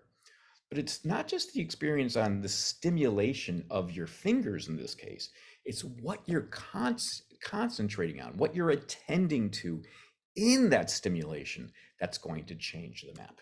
So neuroplasticity depends on what you're attending towards, what you're concentrating on, what you're thinking.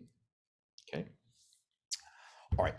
One more topic I'd like to talk about in neuroplasticity has to do with a part of neuroplasticity we haven't really thought about yet.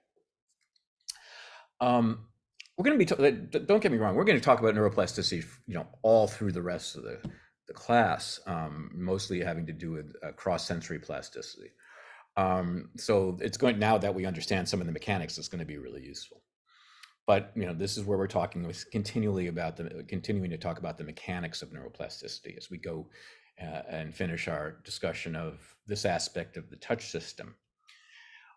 The way I've been portraying neuroplasticity, I think, is a really kind of cool, positive sort of process that allows us to learn new skills, that allows us to kind of, hear things that we couldn't hear before, see things we couldn't see, touch things that we didn't notice, taste things, all that sort of stuff. All that's based on neuroplasticity. It's one of the, that's how we change, is neuroplasticity. And I've kind of really portrayed it as something that is positive, useful, supportive of our successful behavior. And it is, generally. But neuroplasticity can sometimes have some less than positive side effects. And I'm going to talk about one of those now, then I'll talk about another one later on in the quarter. It has to do with what happens with neuroplasticity after amputation, after we lose a limb.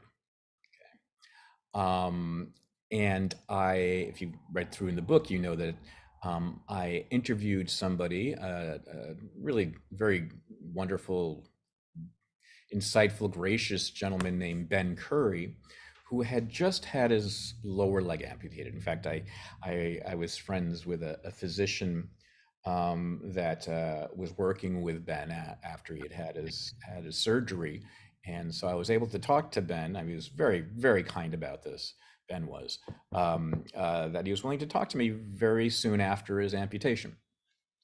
And I don't know if you've had any relatives that have had amputations, but it's a tough time. It is a tough time right afterwards. And he said that he felt like he was going through a process of mourning. He had had his lower leg amputated, the leg area below his knee. And it was because he had an infection in one of his toes that he was unaware of because he had pretty severe diabetes and had lost some of the feeling of pain in his lower toe. He had some, but this is sadly one of the problems with type 1 diabetes, especially, that sometimes if it gets bad, if it's not very carefully monitored, people will have injuries and not realize how severe the injury is, and sometimes because also a complication of the diabetes that will lead to an amputation. That's exactly what happened to poor Ben. Ben knew I wanted to talk to him about his experience. He was going through something that a number of amputees go through, which was something called phantom pain. Maybe you've heard this term before. I talked to him 2 weeks after his amputation. This didn't start or 2 or 3 weeks after his amputation. This didn't happen right away after his amputation, but it happened, I think, within the first week, or maybe a little bit further into the second week. He started to have pain in what he experienced as the position of where his toe was. Okay, so this is a pain he was experiencing in a location where he no longer had a foot, he no longer had a toe, right? He no longer had a lower leg, but he was still experiencing pain in that region. It's kind of a strange thing. That's why it's called phantom pain, because it's pain. He's experiencing pain in a limb that is no longer there. And it started about 2 weeks after the amputation. Folks that have this often have it in the region where, if there has been an injury or some sort of infection, where it was. So Ben had an infection in his toe, which led to the amputation. He was currently, when I was interviewing, having pain in that region. Okay. And I was talking to him, does this experience happen a lot? He goes, yeah. And I was talking to him, he said, I'm having it right now. I certainly do feel pain in my big toe. And he reached down to the empty space where his foot would have been if he still had his foot, and started rubbing the area where his toe would have been if he still had a toe.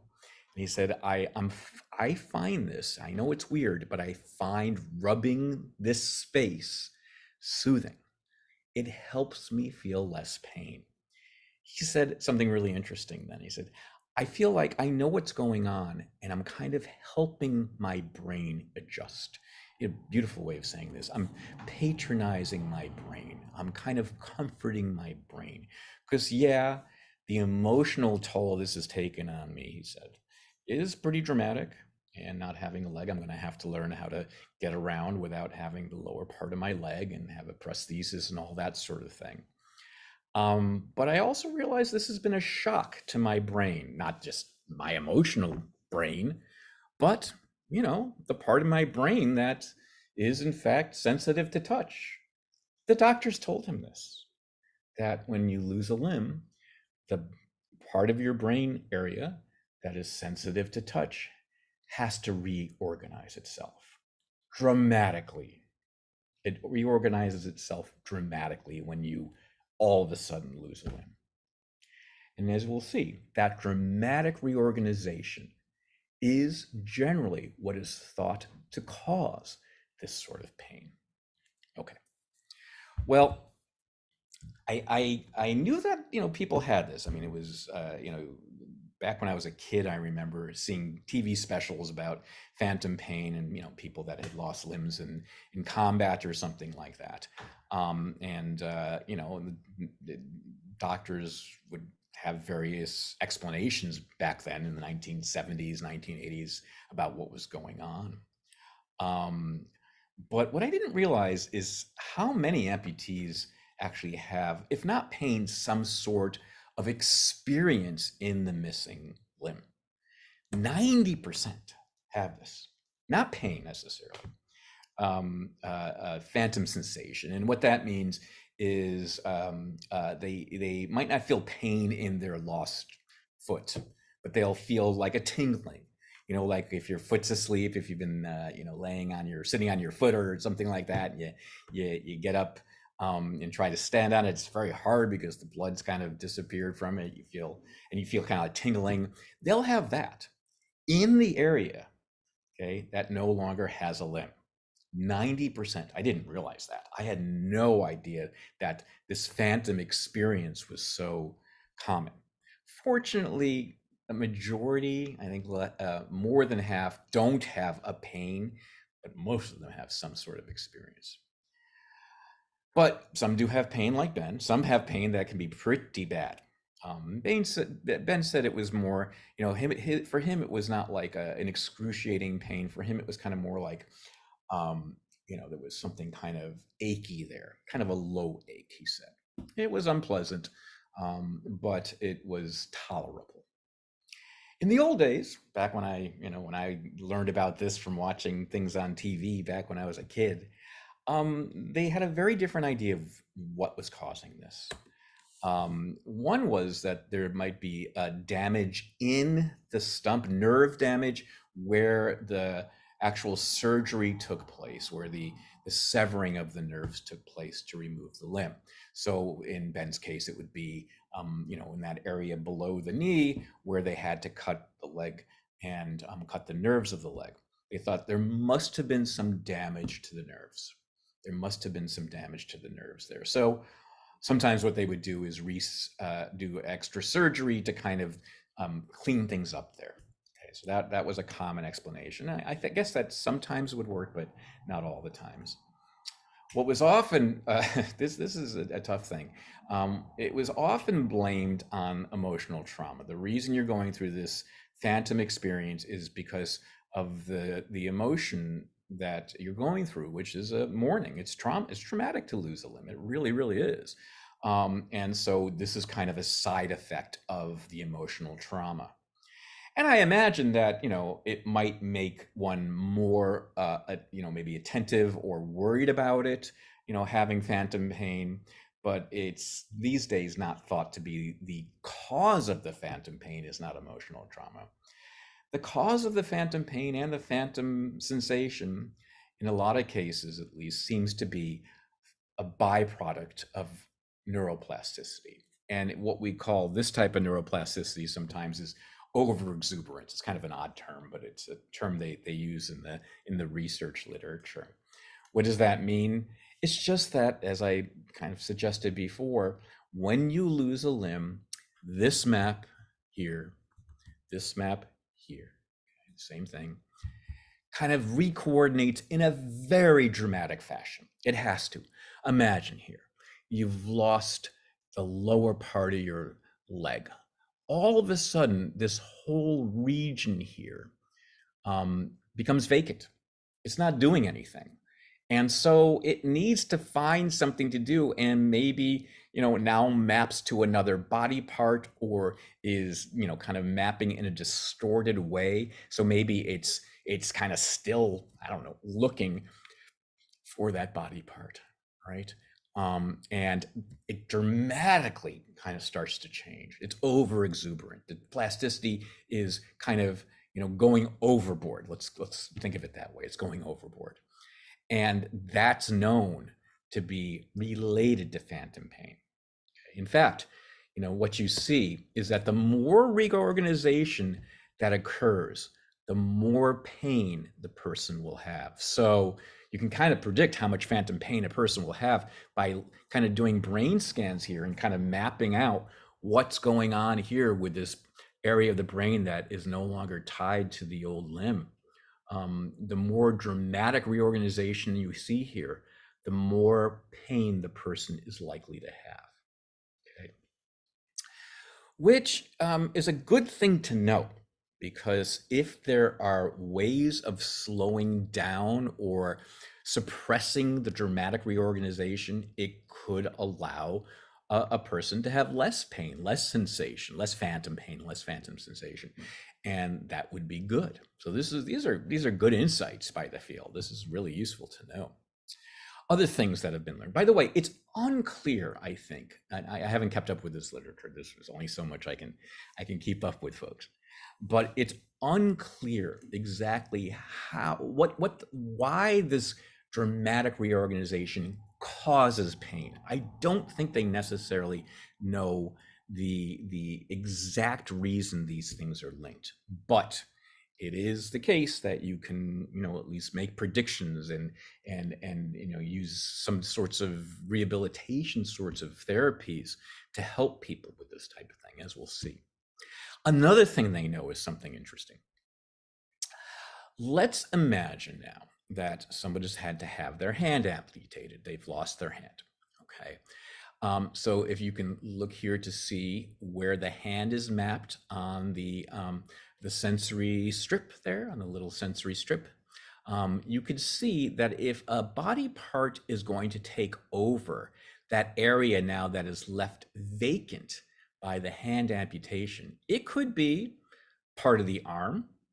Okay, part of the arm could come in, or part of the face could come in, because those are the areas next to it. Okay, so you've lost your hand. Now this area here in the brain isn't mapped to any existing body part. Okay, so maybe the arm could get a little bit more of this area, or the face could get a little bit more of this area. Okay, the upper face. And here's what we know. If the arm gets the area, it's going to be likely easier on the patient than if the face gets the area. And this is a general rule when it comes to amputation and neuroplasticity. The more distant the body part is from the part that has been amputated when it comes to taking over a region, the more pain there is. So if the arm takes over for this empty area, the patient will be okay. If the face comes over and takes over this area, the person is more likely to have phantom pain. Okay, so the more distant the body part, right? This area of your body is much more close to the hand that's been amputated, right? This is much further away. Okay.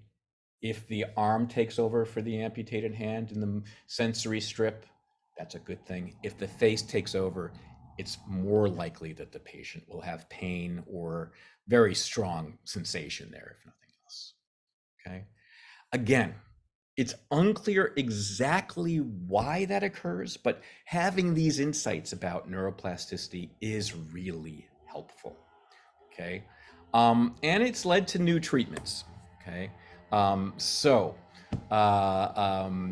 Ways of, say, stimulating the area that no longer exists, the body part that no longer exists, using mirrors or virtual reality. These things are showing some potential, because we know, we know a lot of things.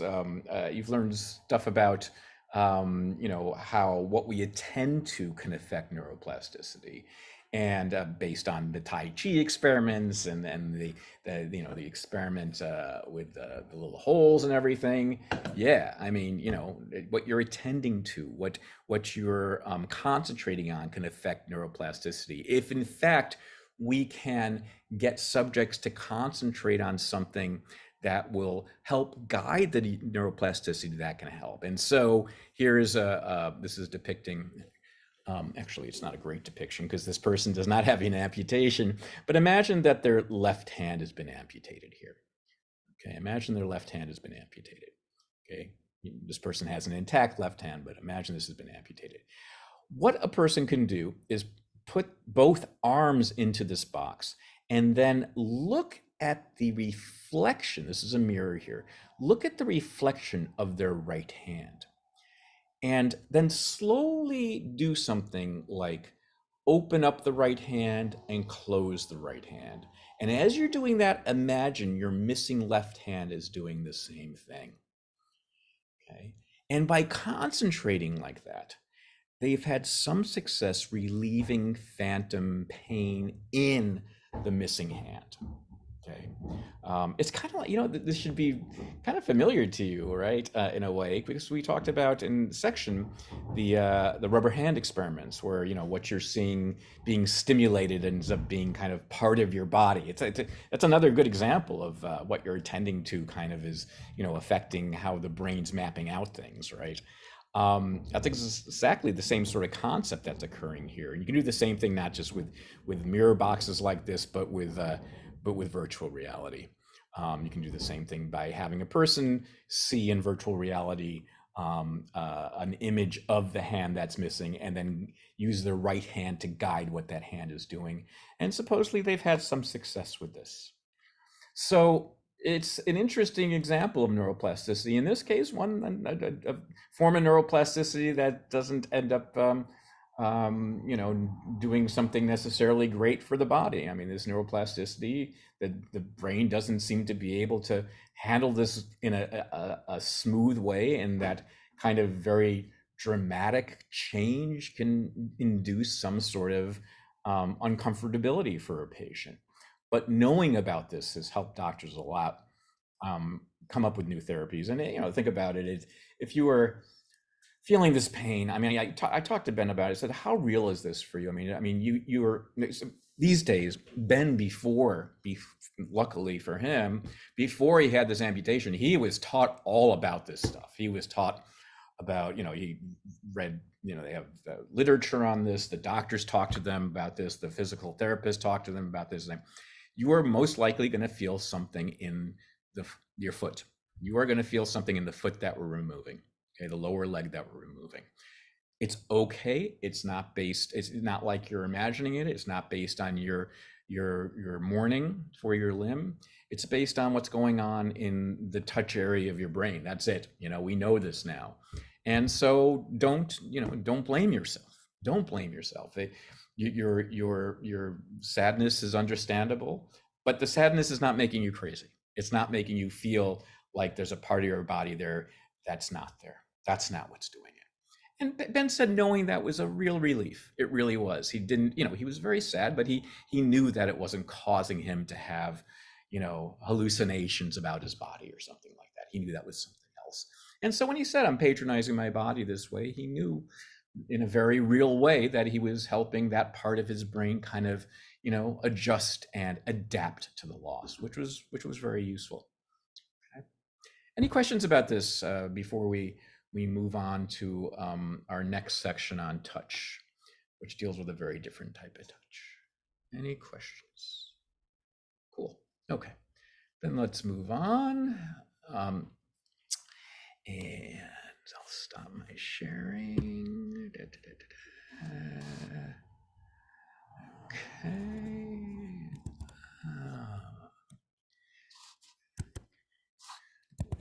me go to this. Oops. Just give me a second here. Yeah, good. All right. Let's share again. Oh,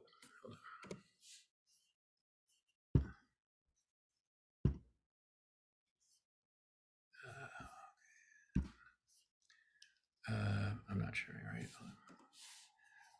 Okay, here we go.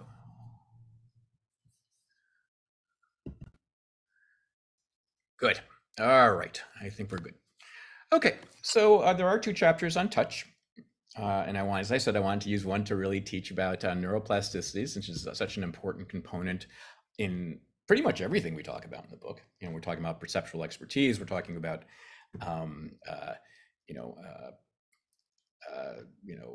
cross-sensory plasticity due to sensory loss, that sort of thing. It's really important we understand the mechanics.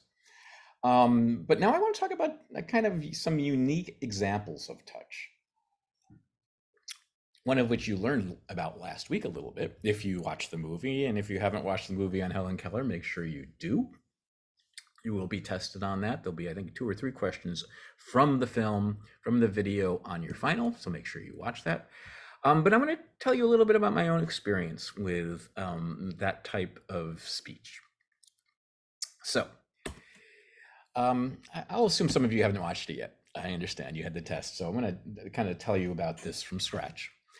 I met an individual named Rick Joy, who I believe sadly has recently passed, but I think he was in his early 70s when I interviewed him. You're seeing Rick there on the right, and he is hanging out there with one of his buddies, who I did not meet, but he's got lots of friends. Rick was deaf and blind from 2 years old. I believe, you can see it in the book, but I believe he lost his sight and hearing from meningitis. And I believe he lost his sight first and his hearing second. One thing that's true is, since this happened after he was 2, he did have some language capabilities. You know, when kids start talking, and they're certainly perceiving speech before that. So he did have language skills. In Rick's case, he did have some language skills before he went deaf and blind. But, you know, one could imagine, you know, we've been talking about sensory loss, and one could imagine, you know, what it might be like losing your sight or losing your hearing, but could you imagine losing both? I couldn't. I you know, thought about it, and I thought, my gosh, this must be such an isolating sort of experience. And I imagine for some people it is, but not for Rick. Rick, after spending the day with him, I can say he was one of the most friendly, warm, funny people I've met, who had lots of friends, a very active social life, loved being around people. It helped that he was very bright guy. He, despite being deaf and blind, received a college degree. He worked for Hewlett-Packard designing circuit boards for 30 years. He had a wife and a child, a young child at the time I met him, who I also met. He had lots of hobbies. He was what's called I don't know if you guys would know, you probably wouldn't know about this, but before the days of the internet, there was something called amateur radio hobbyists. What it was kind of cool. So, you know, when I was growing up, we had a neighbor who had this. And what it involved, at least from the outside, was a giant antenna. It was a little conspicuous, but there's this giant, you know, probably 2-story tall antenna on the side of his house. And he, really nice guy, would bring us in when we were kids and show us how it worked. And what he did, he would go into this room, and he would use this, what's called a shortwave radio, which the technology allowed him to send a signal, not using satellites or anything like that, but to send a signal to anywhere in the world to a person that had this. I mean, you know, there were certain things that would make it difficult to get to certain places, but this is a pre-internet, this is a pre-satellite, certainly pre-cell phone, I think telephone technology.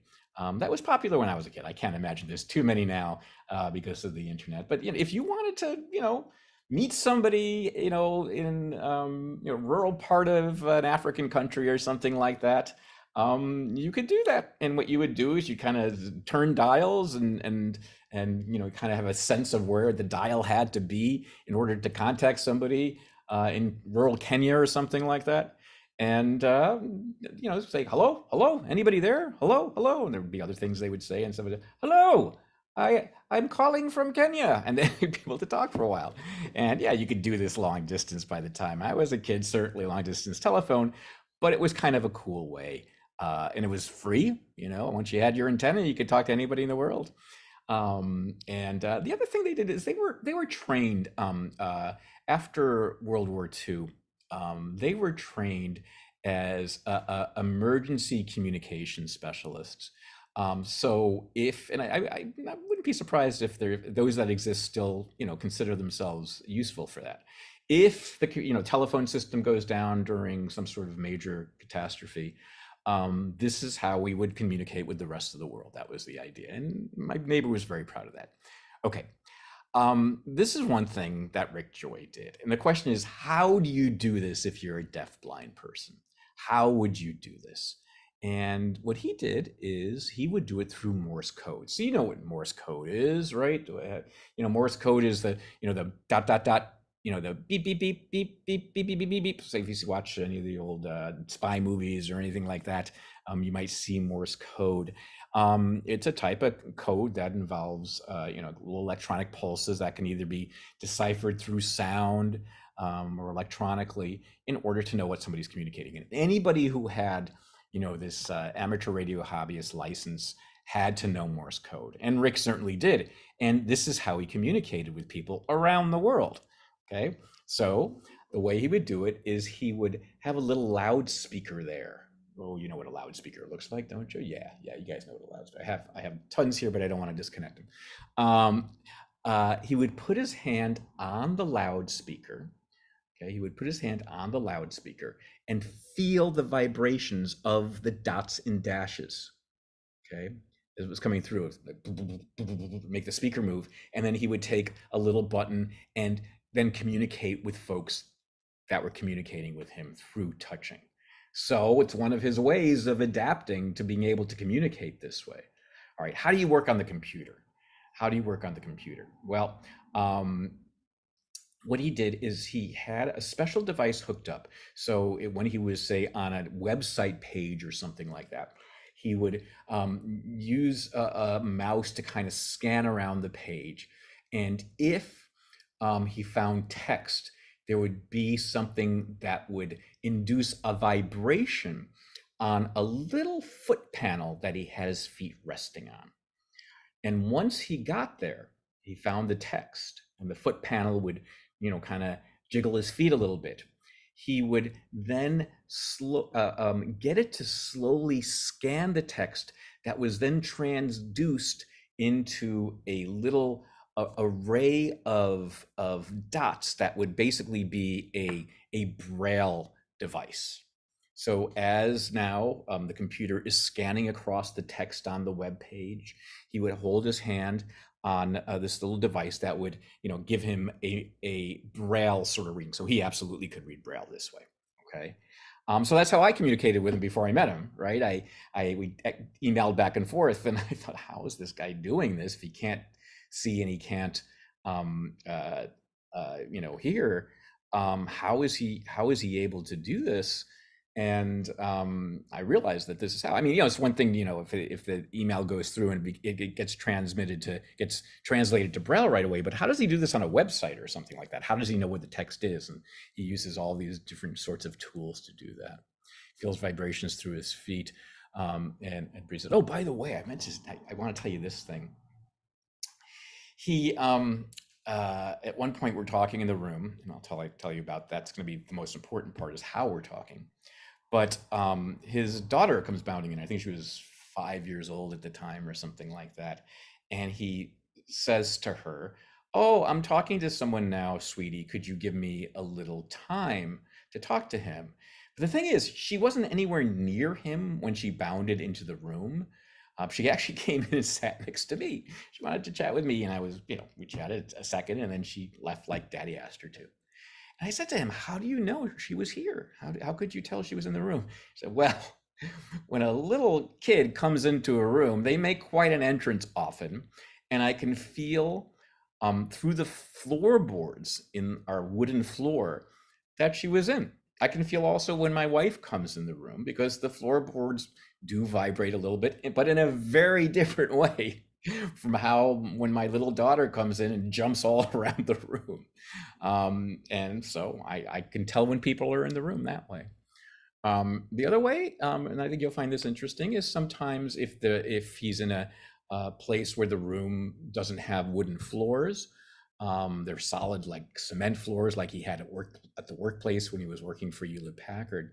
He could tell somebody came into the room if they were close enough to him, so when they passed him, they caused a little breeze. You know, maybe you've noticed that before. If someone passes behind you, and they're walking fast enough, you feel like kind of a little bit breeze on your neck. That's exactly how he would do it, but he learned to attend to it more just by virtue of having his attentional skills there. So I can feel the breeze, somebody's there.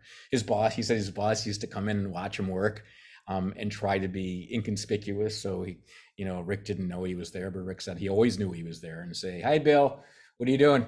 And his boss would go, "What? How did you do that?" So what else? Rick used to enjoy doing home repair, and he showed me all the things he did around the house, which was amazing.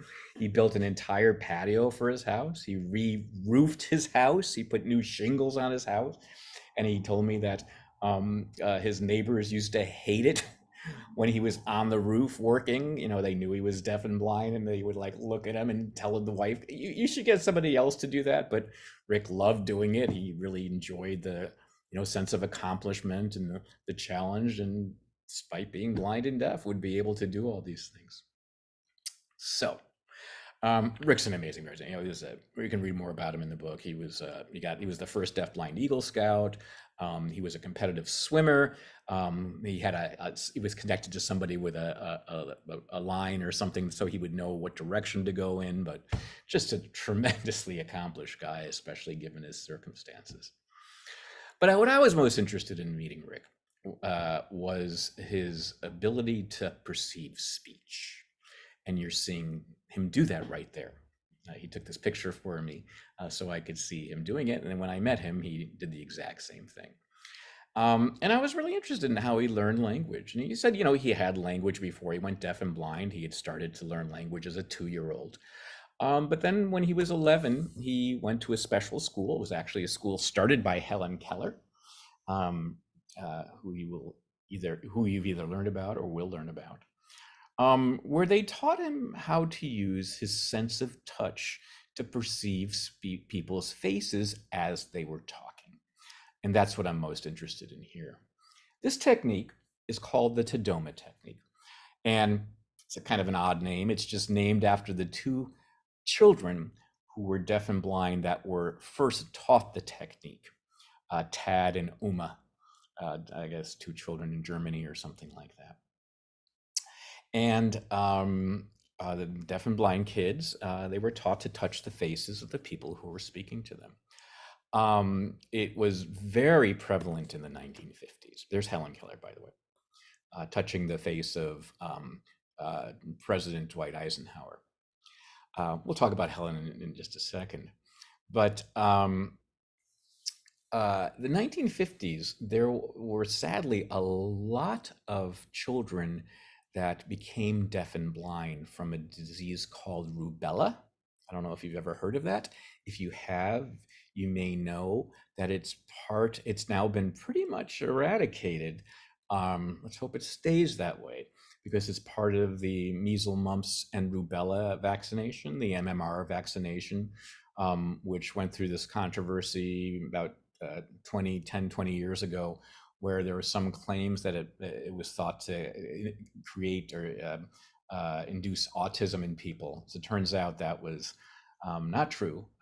The research is pretty clear on that the vaccine does not do that. But you might know there are still people that are very much against vaccines, including that one. And measles has made a comeback because of this. I don't know about mumps, but boy, we don't want rubella. We do not, because it caused a lot of deafness and blindness in kids. So back in the 1950s, there needed to be training methods to help these kids. And so kids would go to a special school and be trained to do this. And so you can see how these folks do it. Rick does it differently from Helen Keller, touching the face there. By the way, when you learn about Helen Keller, you'll be so impressed with, she graduated from Harvard, wrote books, met dignitaries all over the world, was a very strong advocate for handicapped individuals, just an amazing lady. And this is how she communicated with people. The teachers they had likely knew sign language. And if you're deafblind and you know sign language, most deafblind people will know sign language. The teachers can use something called tactile sign. And tactile sign involves, obviously they can't see the signs that are occurring because they're blind. So they need to touch the hands of the signer, and the sign language will actually be performed in the hand of the deafblind individual. Okay. So that's how Rick and Helen would communicate with people that know sign language. In fact, Rick's wife knows sign language, and that's how she would communicate with him. They would, she would, sign into Rick's hand, and then Rick would answer. Rick's speech, by the way, wasn't especially easy to understand, but I'll talk about that in just a second. Back then, there were a lot of people that knew this Tadoma technique. Okay, now there are fewer because there are other ways of handling deafness and blindness. They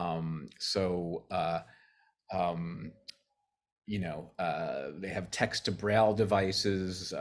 They have cochlear implants that can help a deaf person hear well enough to be able to understand what a speaker is saying.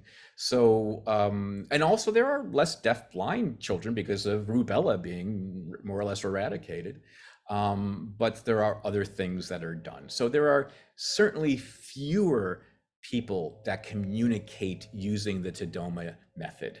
When I met Rick, he thought there were still about a handful, 10 to 15 users in the country maybe, that could do it as well as him, that had been trained to do it as well as him. But he said, there's not too many of us anymore. And that's a fortunate thing in one way because of the reasons they've come up with other sorts of solutions for this. Anyway, you can see Rick had this technique of putting his thumb underneath the lips, and then you can see here, you can't see, but he has his index finger across his friend's jaw, and then his three fingers are below, touching the voice box. Helen Keller does something very different. Children are typically taught to do it this way, where they put their thumb across the lips and their fingers down here. And I asked Rick why he doesn't do that. Why doesn't he put his thumb across the lips? And he said, well, I can feel a lot of what's going on with the lips just by feeling the lower lip. And I feel like, people who aren't familiar with this, being touched would probably feel that this is a little bit more hygienic, right, than this. So I feel enough doing this. But what's important is that they feel what the lips are doing, what the jaw is doing, and the vibrations down here. And being able to feel those things allows them to have conversations. I interviewed Rick for the whole day like this, him feeling my face while I was talking. And, I maybe talked a tiny bit slower and a tiny bit clearer than I normally would. If you're talking to like your grandparents in a noisy restaurant, you slow down your speech a little bit. You talk a little bit clearer, but I rarely had to repeat myself. He understood what I was saying. In fact, because he has never heard his voice or hasn't heard it since he was 2, his speech was harder for me to understand. I had to have, his mom and his wife were there to help me understand him a little bit more, but he understood all of my speech or most of my speech just from touching my face. Okay, we'll talk more about this on Thursday.